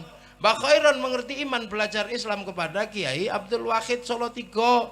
Itu belajar kepada Kiai Abdul Halim Boyolali, muridnya Kiai Sufyan Tuban, muridnya Kiai Jabar Tuban, muridnya Kiai Abdurrahman Lasem, muridnya Kiai Abdul Halim Benowo, muridnya Mbah Cokrojoyo Sunan Geseng, muridnya Sunan Kalijaga, muridnya Sunan Bonang, muridnya Sunan Ampel, muridnya Mbah Ibrahim Asmoro Kondi, muridnya Syekh Jumadil Kubro, muridnya Said Muhammad, muridnya Said Ahmad Jalaluddin, muridnya Said Abdul Malik, muridnya Said Alawi Amil Faqih, muridnya Said Ahmad Sohib Mirbat, muridnya Said Ali Khalid Qasam, murid Said Alwi, murid Said Muhammad, murid Said Alwi, murid Said Ubaidillah, murid Said Ahmad Al-Muhajir, murid Said Isa, murid Said Muhammad, murid Said Ali Uraidi, murid Said Ja'far Shadiq, murid Said Bakir, murid Said Ali Zainal Abidin, murid Sayyidina Hasan Husain, murid Sayyidina Ali. Lah ini yang belajar langsung pada Rasulullah Muhammad sallallahu alaihi wasallam. Makanya kita ini diajarkan ahli sunnah wal jamaah. Ahli sunnah wal jamaahnya Nabi, sahabat wal jamaahnya sahabat tabi'in, wal jamaahnya tabi'in tabi'ut tabi'in. Lah kita ini wal jamaahnya ulama yang bertempat di pondok yang bentuknya pesek-pesek, rembes. Maka cara mengajar ahli sunnah wal jamaahnya pun tetap sama, rukun iman rukun Islam, tapi cara ngajarnya beda. Lah ini yang harus dipahami. Jadi ahli sunnah itu tidak berhenti wal jamaah itu sampai di sahabat, sampai kita ini wal jamaahnya ulama. Betul, jangan terus begitu. Sahabat ya di sana itu nggak dituliskan Quran. Kenapa sahabat apal Quran? Karena Quran berangsur-angsur, makanya tidak ditulis. Karena apal tidak perlu membaca. Saya hafal wajahnya istri saya, maka kemana-mana nggak pernah bawa fotonya. Bagi yang fotonya dibawa kemana-mana, waspada, itu berarti suamimu belum hafal. Nah ya hafal. Tapi begitu sahabat itu meninggal, ya begitu sahabat itu Rasulullah meninggal, sahabat harus nuliskan Quran kepada tabi'in. Itu pun sudah ribut masalah bid'ah antara Sayyidina Umar, Sayyidina Abu Bakar. Bid'ah itu ribut. Tapi sahabat Umar tetap nulis. Akhirnya tulisannya sahabat Umar atas manuskrip yang diberikan oleh Zaid bin Sabit, nggak ada masalah, ketemu. Tapi begitu sahabat meninggal, tabi'in harus ngomong tabi'ut tabi'in. Dikasih Qur'annya sahabat nggak bisa baca karena longkek-longkek kayak cacing. Maka dikasih titik-titik sama Abul Aswad Ad-Du'ali tahun 65 Hijriah. Disebar lagi titik-titik nggak cukup, dikharokati sama Syekh Khalil bin Ahmad Al-Faraidi tahun 150. Disebar lagi, zamannya berubah, titik-titik harokat nggak cukup.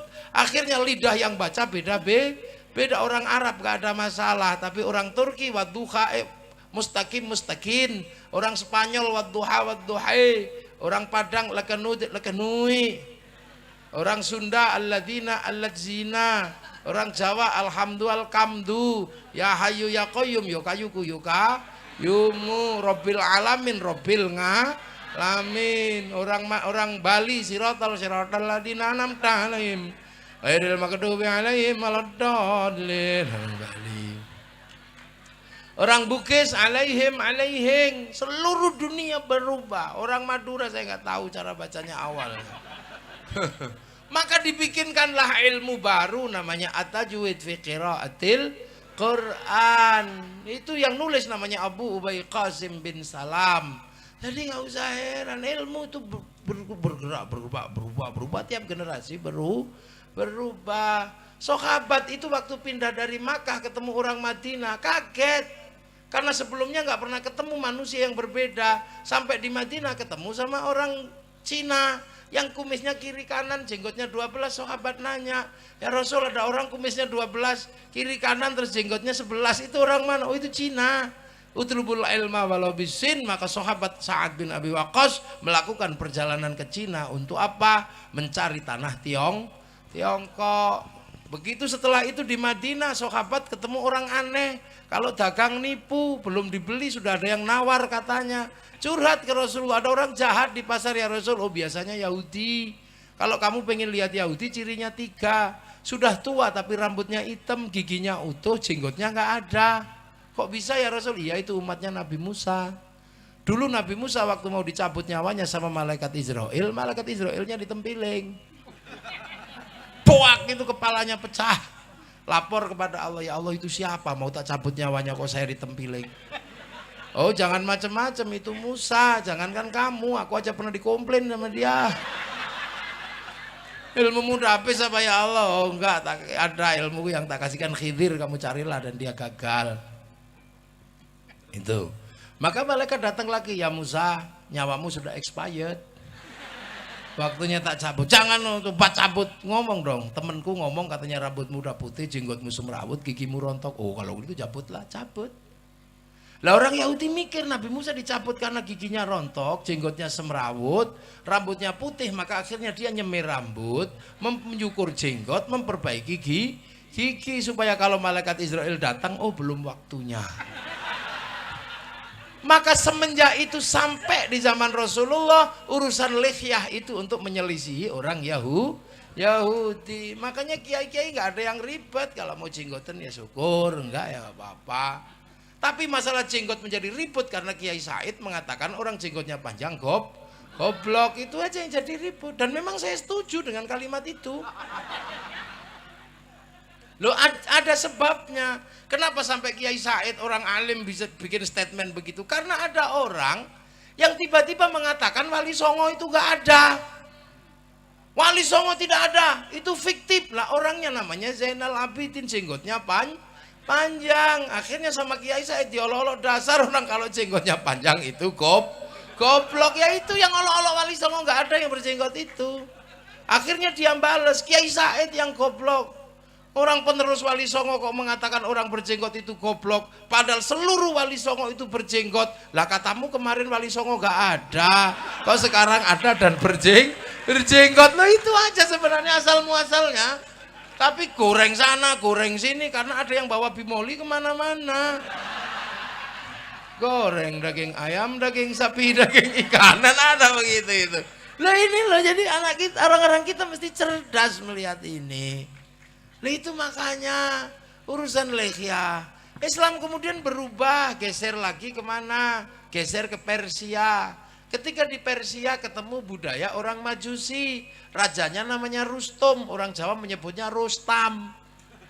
Itu raja Majusi yang diislamkan oleh Sayyidina Ali. Karena Raja Rustum ini masuk Islam, maka kemudian tidak lagi menjadi Majusi, tidak lagi menyembah api. Nah setelah tidak menyembah api Majusi itu biasanya ditaruh tinggi, namanya manaro.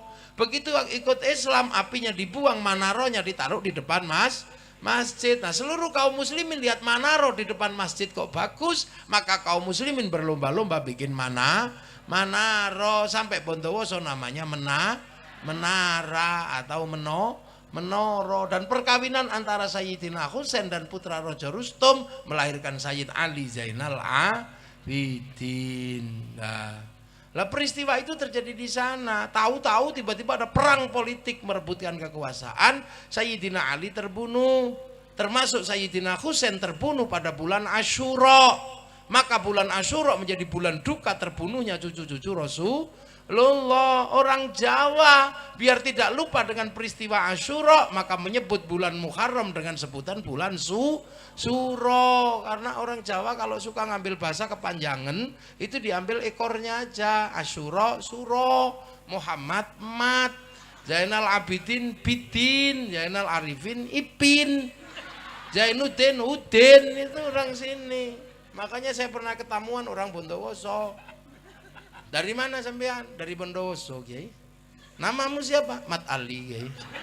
Yang ini Mat Rohman, Kiai. Mat itu Muhammad, jangan Mat aja. Oh, jadi Mat itu dari Muhammad? Iya. Orang Jawa biar gak kepanjangan, maka Mat itu Muhammad disingkat jadi Mat. Oh, Kiai, terima kasih. Baru tahu saya kalau Mat itu Muhammad. Kamu dari Bondowoso? Iya, Kiai. Di mana? Di alun-alun situ, Kiai. Di sebelah mana? Itu, Kiai, di belakangnya Muhammad Drosa. Ya kalau madrasah ya madrasah gitu aja, jangan ditambah Muhammad Drosa.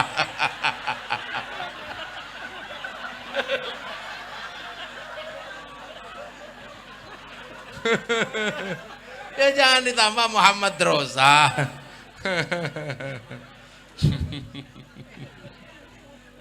Allah Akbar. Itu makanya bulan Asyura di tingkat Suro. Jadi kalau ditanya bulan Suro itu, maka orang Indonesia di Jawa sini terutama kalau bulan Suro tidak mantu, tidak nikahkan anak karena itu bulan duka. Jangan bikin pesta pora, bikin bubur merah putih, bubur merah tanda darah yang tumpah, bubur putih tanda tulang yang pecah. Kalau pesantren bikin santunan anak yatim. Di Jogja muter beteng tidak ngomong bulan duka, jangan terlalu banyak mulut. Orang Solo mengeluarkan kebo, kemudian kalau kebonya diusap-usapkan seluruh tubuh. Ini bulan duka. Kan gitu, jangan terlalu banyak berdandan.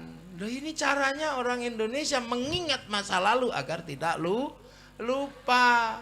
Makanya ketika cucu-cucu Rasulullah di sana kehilangan tanah air, maka ketika cucu Rasulullah sampai sini nggak tabrakan dengan tanah air Nusantara, berkompromi secara bagus.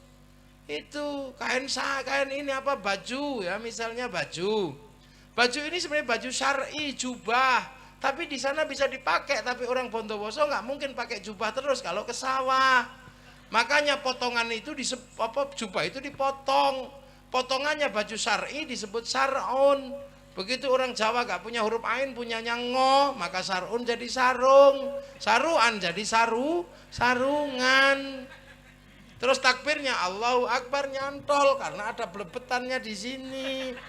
Karena aurat laki-laki baina surrah warukba. Makanya Kiai kalau takbir Allahu Akbar nyantol. Nah yang nggak punya ini Allahu Akbar segini, takut melorotin gitu aja. Lah itu makanya kita ini ya Allah, begitu ketemu bangsa ini melihat rukun luar biasa. Saya yang di sana mungkin kiai-kiai ini sebutannya Asy-Syaikh Al-Karim, Ibnul Karim, Al-Fadil, Al-Alim, Al-Lama. Sampai sini cuma disebut kiai gitu aja. Dan kiai itu bineka tunggal ika karena bergabung dengan kebo Kiai Slamet, tombak Kiai Pleret, keris Kiai Sengkelat, Kiai Semar, baru ada Kiai Haji. Maka kiai bukan bahasa Arab, maka jangan dibikin jamak menjadi kuyaha, nggak bisa. Yang mestinya tilmidun, muridun menjadi santri, putra-putra kiai jadi sholat menjadi sembahyang, musola menjadi langgar. Jadi biasa aja bersatu. Karena kita ini dari dulu memang biasa bersatu.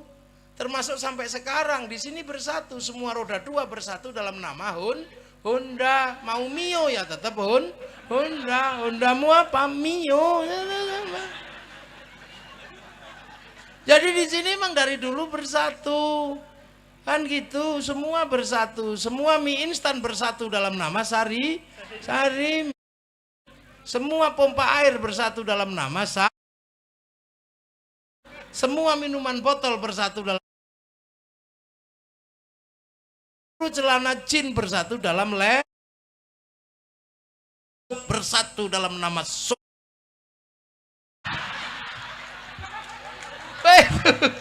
itu Indonesia. Jadi biasa aja, makanya kita bersatu dan semua disatukan kan gitu. Islam datang disatukan, yang tadinya kerajaan yang raja dan hamba nggak mungkin ada persatuan, dimasuki cara Islam hidup bersama, namanya musyarakah, yang akhirnya melahirkan konsep baru namanya masyarakat. Kalau sudah jadi musyarakah, tidak raja tidak hamba, semua harus saling bertanggung jawab. kehidupan yang saling bertanggung jawab. Itu satu-satunya yang punya konsep hanya Rasulullah. Kullukum ra'in wa kullukum mas'ulun an ra'iyati. Maka raja dan hamba dilebur dalam bahasa Rasulullah menjadi ra'iyah, yang diserap ke bahasa Indonesia menjadi rakyat. Dan satu-satunya kaum muslimin dunia yang sanggup mengambil kalimat ra'iyah untuk menyebut nama warga bangsanya hanya ulama Indonesia. Terus kamu mengatakan negeri ini tauhid, ini tak tapuk lambemu. Kamu pasti bukan Indonesia. Makanya jadilah orang Indonesia yang biasa-biasa aja. Waktunya pakai peci ya pakai peci biasa aja ya. Yang peci hitam ya hitam, yang putih jangan sering-sering. Karena kamu nanti lupa kedudukanmu, sudah merasa kiai padahal masih santri. Karena bahaya betul. Sekarang banyak sekali orang belum diajar ngaji sudah dibebel udah dibelepet rapet sekali, dijupai, dibelepet gitu. Akhirnya begitu waktunya diisi nggak bisa masuk karena buntelnya udah terlalu rapat.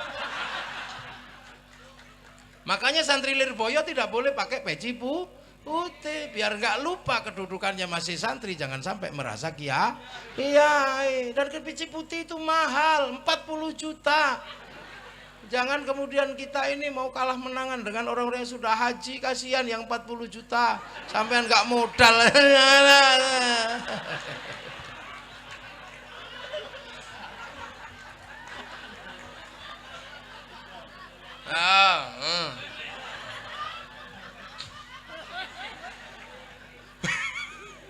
Lah inilah ya. Lah itu. Makanya satu-satunya yang bisa mengambil kalimat ra'iyah itu hanya umat Islam Indonesia. Tapi nggak kerasa karena kiai nggak terus kemudian dihilangkan semua, enggak. Yang hamba masih boleh bilang ambo. Yang hamba sahaya masih boleh bilang saya, yang kawulo masih boleh bilang kulo, yang pukulun masih boleh bilang ulun, yang abdi masih boleh bilang abdi. Ini hebat. Ra'iyah kalau ngumpul jangan jangan membicarakan yang lain, bicarakanlah nasibmu. Membicarakan nasibnya ra'iyah dalam Al-Quran disebut wasyawirhum fil amri, maka pertemuan ra'iyah disebut musyawarah. Itu Quran tuh. Nah kalau sudah musyawarah jangan lupa, jangan menang-menangan sendiri. Tafassahu fil majalis fafsahu yafsakhillah. Kedudukan ruang musyawarah namanya majelis. Dan kalau kamu mau angkatlah pemimpinmu sesuai dengan standar wasi'a kursiyus samawat, maka kedudukan pemimpin disebut kursi. Maka ada kursi bupati, ada kursi presiden. Tapi jangan lupa yang bangun sistem ra'iyah, musyarakah, yang bangun sistem musyawarah, yang bangun sistem majelis ini adalah para wali yang datang ke Indonesia. Maka kawasan di mana para wali membangun disebut wilayah. Dan al-wali meninggalkan wilayah, yang wilayah itu dikasih nama Negara Kesatuan Republik Indonesia. Nah kamu cari negeri seindah Indonesia dengan sistem keislaman yang luar biasa, nggak akan ketemu. Makanya jangan bilang negeri ini tauhid. Disinilah puluhan bangsa bersatu. Maka benderanya adalah bendera persatuan. Kalau bendera NU cuman NU, bendera Muhammadiyah cuman Muhammadiyah, bendera Coca-Cola cuman Coca-Cola.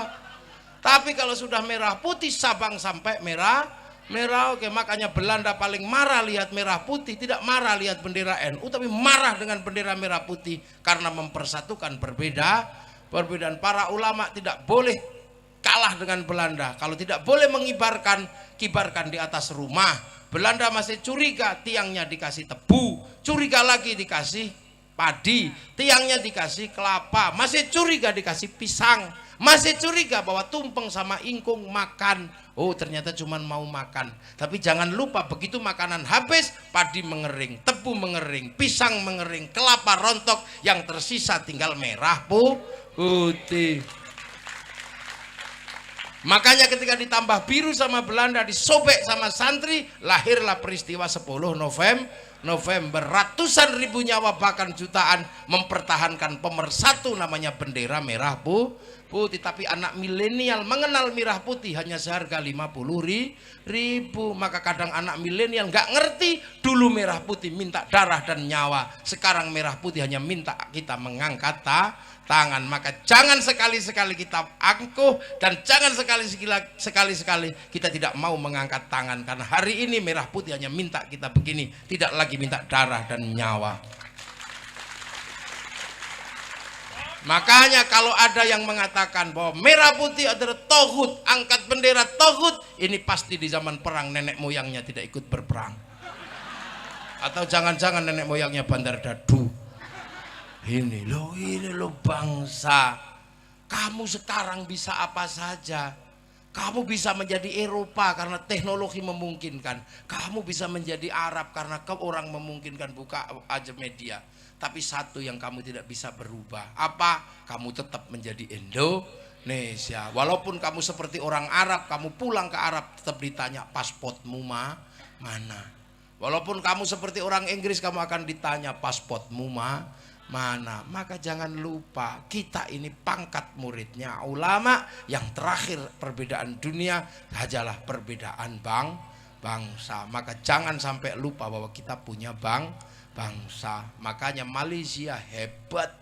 Ketika bangsanya terlalu banyak mengekspor radikal dari Timur Tengah, lahirlah eksportir eksportir teroris dari Malaysia. Akhirnya Malaysia kapok, seluruh orang radikal dirapikan dengan ISA, International Security Act, dan Malaysia diserahkan kembali kepada anak-anak Melayu namanya si Upin dan si Ipin. Anak-anak Malaysia nggak boleh lupa, si Upin dan si Ipin jangan lupa bahwa bangsa Malaysia tegak, salah satunya didirikan oleh ras besar namanya India. Maka si Upin dan si Ipin dikenalkan dengan tokoh kecil namanya Jarjit. Dia tidak boleh lupa ada anak-anak Cina, dikenalkan dengan tokoh kecil namanya Mei Mei. Dia tidak boleh lupa ada ras Indonesia yang bangun Malaysia, dikenalkan dengan tokoh Susanti. Ini cara Malaysia menggunakan cara pendidikan, diawasi oleh cikgu, dan kembali bukan spaghetti tapi ayam goreng. Nah, ini cara mereka mengatur bangsanya.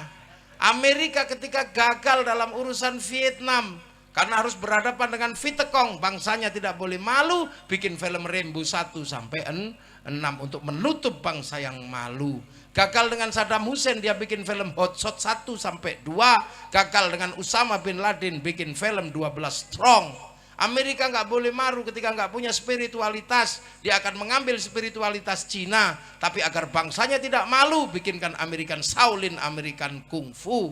Biar tidak malu dengan spiritualitas Jepang, ambil dari Jepang, dia bikin American Samurai, American Ninja. Bahkan samurai terakhir dari Amerika namanya Tom Cruise dalam sebuah film The Last Samurai. Jepang tidak boleh malu anak bangsanya rebutan kekuasaan dalam rezim Tokugawa dan restorasi Meiji, bantai-bantaian antar anak bangsa. Maka kemudian dibikinkanlah cerita yang sederhana tentang peristiwa itu, dikasih judul Samurai X dengan tokohnya si Rory Kenshin atau si Kenji Himura. Kamu anak-anak milenial harus jernih dan paham menghadapi bangsa. Dan kita sudah punya cara agama dengan caranya ulama yang indah, sholatnya tetap sama kita ini. Tapi ulama-ulama tahu ini Bondowoso, diajak sholat setengah 12 zuhur masih di sawah. Maka kiai-kiai biasanya sholatnya mundur setengah 2, itu biasa. Allahu Akbar, Allahu Akbar. Kalau belum datang ya Robbana ya Rabbana, tunggu dulu. Kalau di tempat saya, kalau udah capek nunggu ya tombo hati. Kalau udah capek nunggunya sakit hati ya tambani sendiri hatinya. Kalau sudah nggak tahan baru emosi diurugi anjang baru kemudian jerantal. Ini caranya ulama. Di zaman Rasul kok nggak? Ya emang zaman Rasul umatnya orang Makkah, ini umatnya ulama orang Bondo. Oh, sobat bahasa. Terus Allahu Akbar. Orang Mekah khusyuk karena pemancar utama, Bondowoso pemancar lokal, kadang sinyalnya hilang. Allahu Akbar, ada bakso ting ting. Bakso. Bismillahirrahmanirrahim. Sabbihisma rabbikal a'la alladzi khalaqa fasawwa walladzi qaddara fahada. Suwe. Loh makanya orang sini setelah sholat diajak nambal bocor pakai zikir la ilaha illallah la ilaha illallah la ilaha. Enggak usah diprotes. Sahabat kalau zikir diem, kenapa kamu gedek-gedek? Sahabat murid Rasulullah diem begini hatinya kepada Allah. Santri Bondowoso diajak diem ya tidur. Wong ini wal jamaahnya ulama. Terus kiai harus bunyi supaya yang tua-tua dengar dan menirukan. Nah kalau cuman kiainya diem, mau copo mbah? Puasa sama aja, puasa Arab, puasa seluruh dunia sama. Khaitil abyadi, khaitil aswadi, sinar putih dan sinar hitam. Tapi di sini kehalang gunung Semeru, kadang gunung Lirang, kadang gunung, kadang pohon. Maka pakai imsak. Kalau sudah imsak jangan keluar rumah, tidur kamu. Karena kalau keluar rumah nggak khusyuk. Lihat jambu, lihat mangga. Orang Arab khusyuk karena keluar lihat padang pasir. Siapa yang pengen makan padang pasir? Nggak ada. Makanya daripada nggak khusyuk tidur. Maka ada dalil yang terkenal namanya naumu shaimin ibadatun. Begitu sepi tidur, kiainya pergi ke pasar. Apa? Beli mercon. Untuk apa? Biar nggak kesepian. Akhirnya dar-dor ada mercon. Maka Pak Bupati nggak usah emosi kalau ada mercon. Karena mercon bagi santri adalah perangkat ahli sunnah wal jamaah.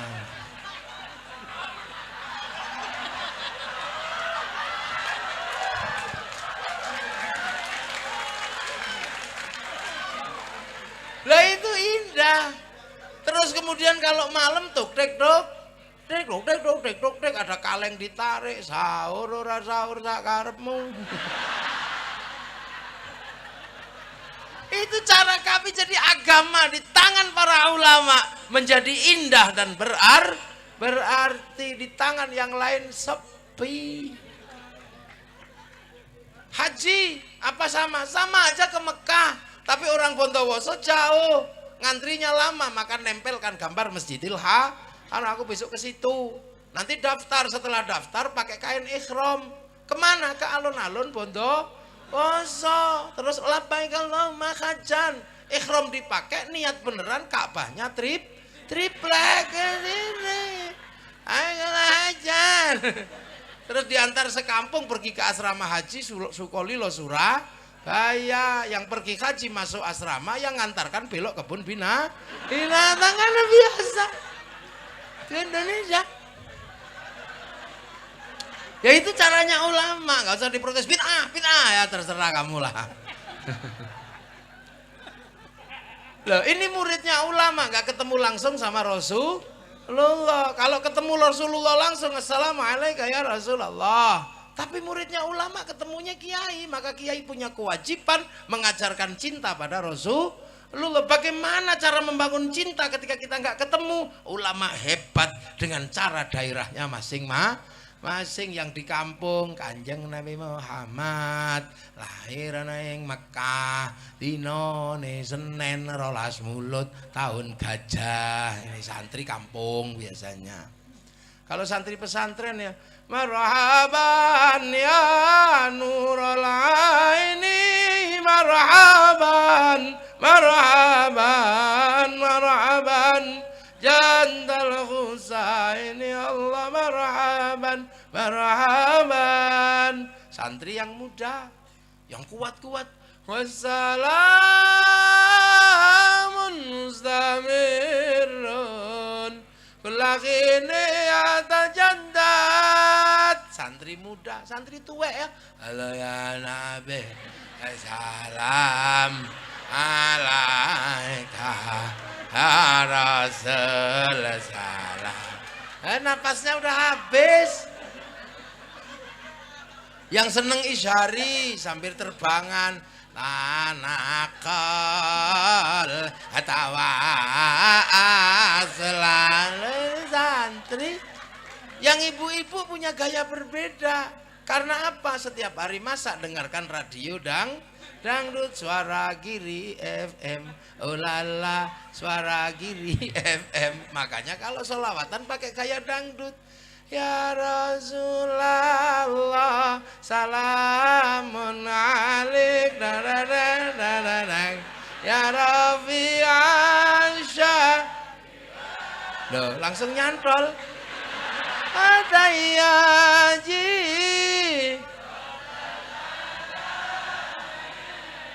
ya wailal jud, ya wailal jud, ya wailal jud. Duhai senangnya.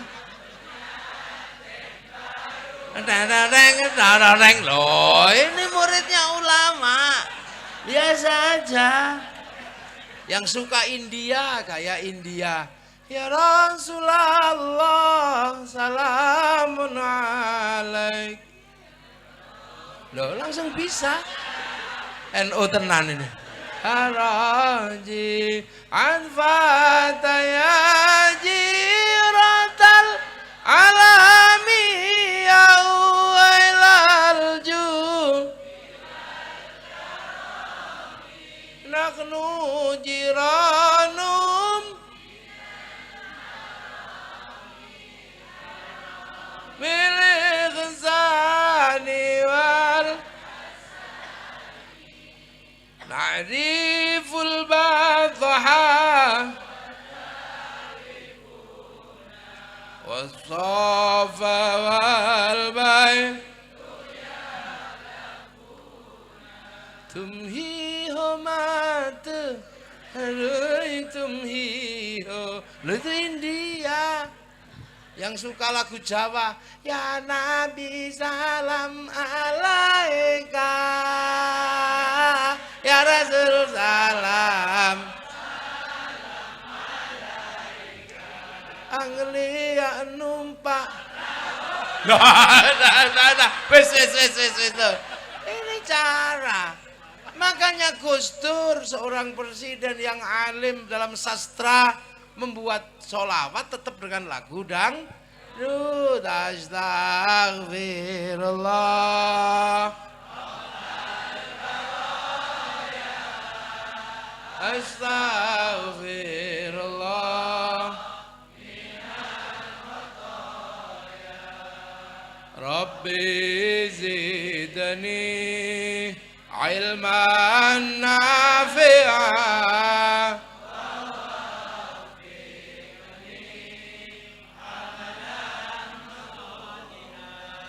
Itu kan lagu dangdut. Tuhan pengasih lagi penyayang, tak pilih kasih sapandang sayang. Ini Dalaila coba. Lagunya Dalaila, grupnya Awara, judulnya Perintah Ilahi, yang ngarang Ahmadi sama Abdul Qadir. Makanya lagunya bagus, wong yang ngarang Kiai. Nah sekarang lagu bikin pusing kepala, yang ngarang siapa nggak tahu. Di mana, kemana? Ini lagu kok tanya, dah. Sampai Ayu Ting Ting itu suaminya hilang, nggak tahu dia. Pada lagu nggak ada itu suaranya, bokongnya toh. Lagunya Inul.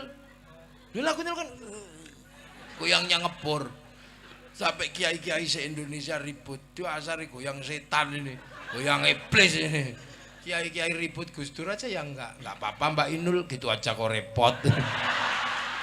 Terus saya diminta Kiai Fuad Hasyim, Gus bawa Gus Dur ke Cirebon.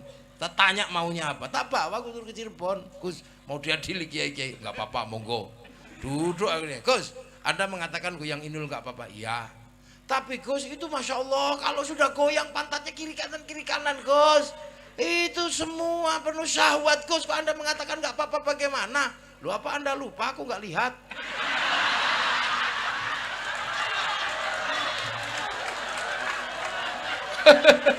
Akhirnya berhenti, nggak ada yang ribut.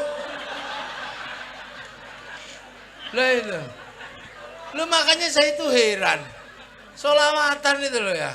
Apa aja kok bagus karena Rasulullah dan umatnya macem-macem. Dangdutan bagus, wayang ternyata nggak bisa. Wayang itu Jawa tok bagusnya, bahasa Indonesia jelek. Om bumi gonjang kanjing langit kelap-kelap. Om bumi berguncang-guncang langit berkedip-kedip, jelek. Indonesia Raya itu cuma bahasa Indonesia bagusnya, bahasa Jawa jelek. Indonesia tanah airku, Indonesia lemah banyuku, jelek. Apalagi bahasa Madura, Indonesia tanah air engkok. Rusak. Loh, adzan itu juga nggak bisa. Adzan itu ya begitu, itu bagusnya dirubah jelek. Hayya 'alas shalah.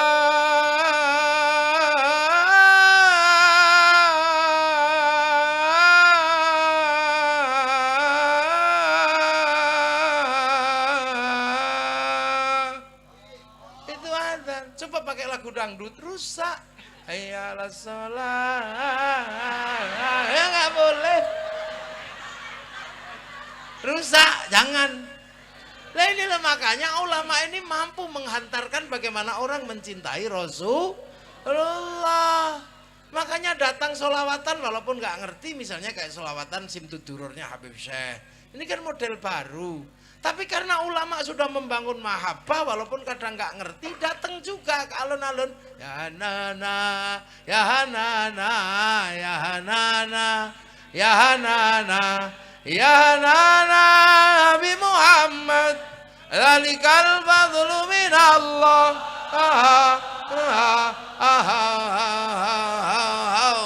Gok. Ya nana. Saya itu nyontoh bisa, gok-goknya yang nggak bisa. Latihan dari dulu, gok-goknya itu yang susah. Kalau depannya taruhan bagusan saya. Gok-goknya nggak bisa. Nah, santri-santri walaupun nggak ngerti tapi seneng, akhirnya datang ke alun bener, ya nana. Oh, terada gendero sleng yang naik, fals naik. Nah, ini yang buat orang ribut. Apa itu sholawatan kok pakai joget-joget? Itu bid'ah itu, hulu berlebihan. Nanti dulu, kamu nggak kenal mahabbah sih. Kamu kenalnya cuman fikih, nggak mengerti ilmu cinta. Kalau orang kenal cinta, iya nana, biasa aja orang cinta itu ekspresif. Pacar jauh datang, yes, biasa aja. Gak usah ribut. Apa cinta kok berlebihan? Kalimatnya anta syamsun, anta badrun. Loh, emang cinta itu dari dulu berlebihan, deh.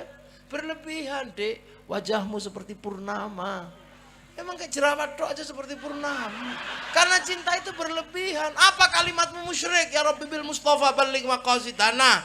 Kalimat cinta dari dulu mengandung kemusyrikan. Kalau dilihat dari ilmu fikih, sehari aku tidak bertemu denganmu, mati aku. Apa enggak musyrik itu? Sehari enggak ketemu aja kok mati. Emang yang bikin mati cinta kan Allah. Larang, enggak ada habisnya. Ingin ku mati bila tak ingat dosa. Ingin rasanya aku pulang ke rahim ibu. Musyrik itu, kamu ribut. Palamu segede itu kembali ke rahim ibu. Durhaka kamu. Gak ada habisnya. Ini kalimat mahabbah dan fikih, jangan dicampur. Ya kan? Ope nyanyi musyrik. Hanya dirimu yang bisa membuatku tenang, tanpa dirimu aku merasa hilang. Dan sepi, ya musyrik masa tanpa dirimu merasa hilang dan sepi. Kamu gak punya Allah ya, ribut. Roma Irama pacarnya hilang, musyrik.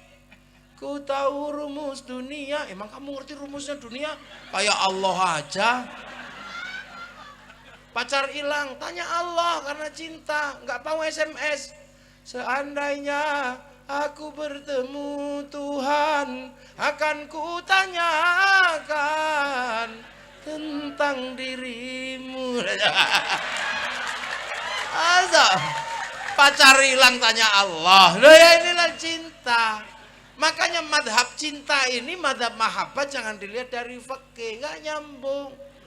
Rabi'ah al-Adawiyah begitu jatuh cinta sama Allah bikin syair, semua orang takut. Ya Allah, kalau ada nikmat buatku di dunia aku nggak butuh, serahkan sama musuh-musuhmu aja. Kalau ibadahku di akhirat karena kalau ada nikmat buatku di akhirat aku nggak butuh, serahkan sama kekasih-kekasihmu ya Allah. Kalau ibadahku karena aku pengen surga, tutup surga itu dariku. Kalau ibadahku karena takut neraka, bakar aku di dalam neraka. Tapi awas ya Allah, kalau ibadahku karena aku rindu padamu, jangan kau palingkan wajahmu dariku. Berani sampean? Enggak berani, kita Rabbana Atina kelasnya. Ini madhab mahabbah yang kadang kita nggak ngerti. Saya Jalaluddin Rumi pidato, hei kumpul saudara-saudara, hari ini Allah rugi dan saya yang beruntung. Wong ngamuk semua. Hari ini Allah merugi, saya yang beruntung. Wah, mau dibawain parang sama orang sekampung. Kamu mau apa? Iya, Allah rugi sekarang. Gimana sebelum tak potong kepalamu? Iya, aku dan Allah saling jatuh cinta. Allah mendapatkan aku dapat Allah. Aku dapat Allah, zat yang maha agung segede itu. Untung aku. Allah dapat aku, gini rugi. Lah ini bahasa cinta, jangan pakai bahasa fikih. Konslet sampean. Lah orang-orang yang tidak melakukan sholawatan ini biasanya konslet karena nggak ngerti bahasa cinta. Ini madhab cinta, susah. Lihat kan, ada orang pidato, masalah. Hei, semua kumpul. Saya menyatakan hari ini sayalah orang yang bisa lari dari rahmat Allah dan saya tidak kena rahmat Allah. Wah, tempilingnya orang. Pidato lagi dia, kumpul semua, hari ini akulah yang paling benci dengan barang hak. Tempilingi lagi, nggak kapok. Hari ini saya punya sesuatu yang Allah nggak punya. Sudah benjut dia dipukuli sama orang, tapi nggak berubah. Tapi Sayyidina Ali datang, mau apa? Kan sama-sama orang pinter. Kok kamu bisa lari dari rahmat Allah dan tidak kena itu gimana? Iya, tadi kan di kampung sana saya lagi ke pasar, ada hujan, saya lari dan bersembunyi. Hujan kan rahmat, nah saya nggak kena. Maka jadi orang jangan reaksioner, dikit-dikit musyrik bid'ah, orang belum tahu. Nanti mau apa? Kamu benci barang hak, ya iyalah, mati itu hak. La yastakhiruna sa'atan wa la yastaqdimun, mati itu hak. Nah aku itu nggak suka, aku benci mati, aku pengen hidup terus. Oh ya. Terus kamu punya, Allah nggak punya, itu apa maumu? Ya iyalah, aku punya anak istri, Allah nggak punya. Lah ini kan, ini orang-orang dulu itu suka iseng. Kalau pidato maka jangan reaksioner. Loh, makanya ilmu itu kalau nggak disatukan dalam satu teks itu kalau disatukan dalam satu ilmu rusak. Quran sama Quran bubar. Satu sitati ayamin, satu kun fayakun. Yang satu innallaha ala kulli syai'in qadir, yang satu innallaha la yughayyiru ma biqaumin. Fikih sama Quran iso ribut, la talbisul haqqo bil batil, tapi hujjah fikih darul mafasid muqaddamun ala jalbil masalih, ad-daruratu tubiqul maqdurat al-masyaqqatu tajribut taisir. Quran sama tasawuf konslet. Yang satu innani anallah la ilaha illa ana fa'budni, tapi ilmu tasawuf mengajarkan apa? Min alamatil i'timadi 'alal amal nuqsanur roja'i 'inda wujudiz zalal. Konslet semua, maka butuh ilmu ya. Makanya kalau madhab cinta itu yang paling bagus menggambarkan itu Ibnu Katsir dalam kitab Qissatul Anbiya, menjelaskan tentang burung kedik jatuh cinta. Ya kan, burung kedik kan. Kalau di Jawa burung emprit. Orang Madura menyebutnya burung kedik. Burung kedik ini jatuh cinta. Di samping manuk kedik, nah di samping Nabi Sulaiman ini merayu kekasihnya. Dia lupa Nabi Sulaiman ngerti bahasa burung. Dek kedik, apa mas kedik? I love you, pret. Dek kedik, jangan begitu. Aku jatuh cinta sama kamu. Kenapa kau bilang pret? Apakah kau harus membuktikan cintaku padamu dengan meruntuhkan kerajaan Sulaiman? Akan aku runtuhkan kerajaan ini demi cintaku padamu. Akan aku porak-porandakan kerajaan ini. Akan aku hancur leburkan kerajaan ini. Akan aku rebut mahkota Sulaiman, ku persembahkan padamu sebagai tanda cintaku padamu. Itu manuk kedik yang kecil begini. Nabi Sulaiman denger gitu alati ketik mulutmu itu. Apa jawaban manuk ketik? Ya Sulaiman, jangan begitulah. Aku tidak mungkin menghancurkan kerajaanmu, aku kecil. Tapi kamu mesti ngerti, inilah kalimat ketik kalau lagi jatuh cinta. Ya di kalimat cinta itu memang aneh. Ini yang bisa mengerti cuman para ulama. Dan ini kalau Islam dipegang oleh para ulama, mundurnya nggak kejauhan dan akan tetap menjadi rahmatan lil alamin. Dan disitulah Ansor punya tugas untuk menjaga kelangsungan Nahdlatul Ulama. Amma ba'du. Nah, muqaddimah ngaji baru selesai. Lah ini baru pembukaan. Saya belum mulai. Awas, tunggu.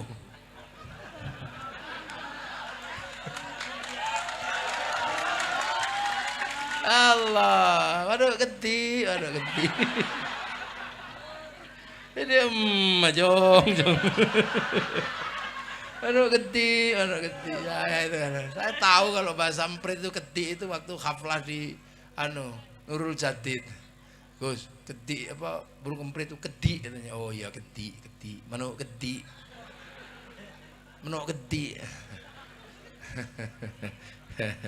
Nah inilah indahnya Islam itu kalau dipegang oleh para ulama. Jadi zaman ulama ini eranya era baru yang tidak harus mundur ke belakang. Makanya kita punya manhaj namanya al-muhafadzatu 'alal qadimis sholih wal akhdhu bil jadidil asla. Dan orang-orang seperti kita menjadi orang-orang yang damai-damai aja, biasa-biasa saja, nggak usah terlalu Allah Akbar. Ulama cuman Allah Akbar. Nah inilah mungkin kapan-kapan kita lanjutkan lagi. Ya udah jam 20 watt. Pas 00 loh ini Pak Bupati. Pas 00 ini. Pas 00 loh. Ini udah 00 jamnya. Jadi kosong-kosong ya. Ya udah nanti Jong. Mana ketik. Nah nanti cari ketiknya sendiri-sendiri ke rumah. Mudah-mudahan semua dapat ridho Allah ya, dapat barokah. Kita punya bangsa kita jaga, kita punya ulama yang punya tanggung jawab membawa Islam ke masa depan, dan semoga kita semua nanti husnul khatimah. Al-Fatihah.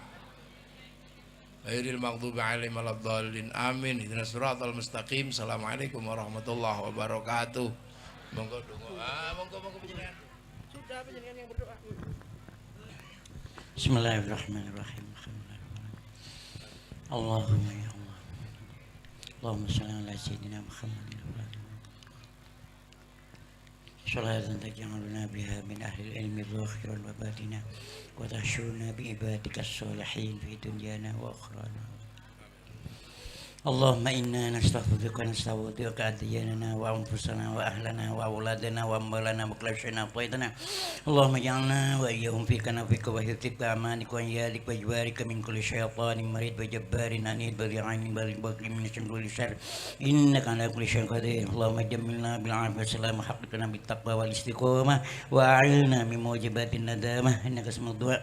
Allahumma ighfir lana bi wa li abaina wa li ummahatina wa masyayikhina wa lil muallimina ولإخواننا في الدين ولمن أحبنا فيك ولمن أحسن إلينا وللمؤمنين والمؤمنات والمسلمين والمسلمات يا رب العالمين وصلى اللهم على عبدك ورسولك سيدنا محمد وعلى آله وسلم وارزقنا كمال المتابعة له ظاهر باطنا في عافية وسلامة برحمتك يا أرحم الراحمين. سبحان ربك رب العزة عما يصفون وسلام على المرسلين والحمد لله رب العالمين. الفاتحة.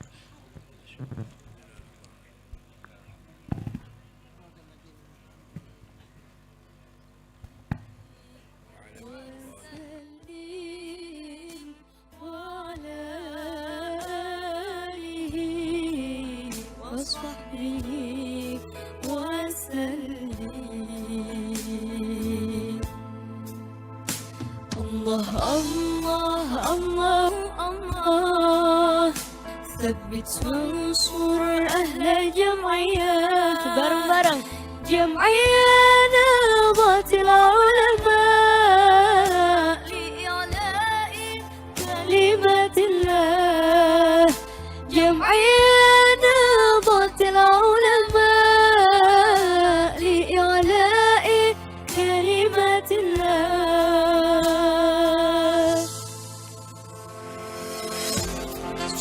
Nabi Muhammad.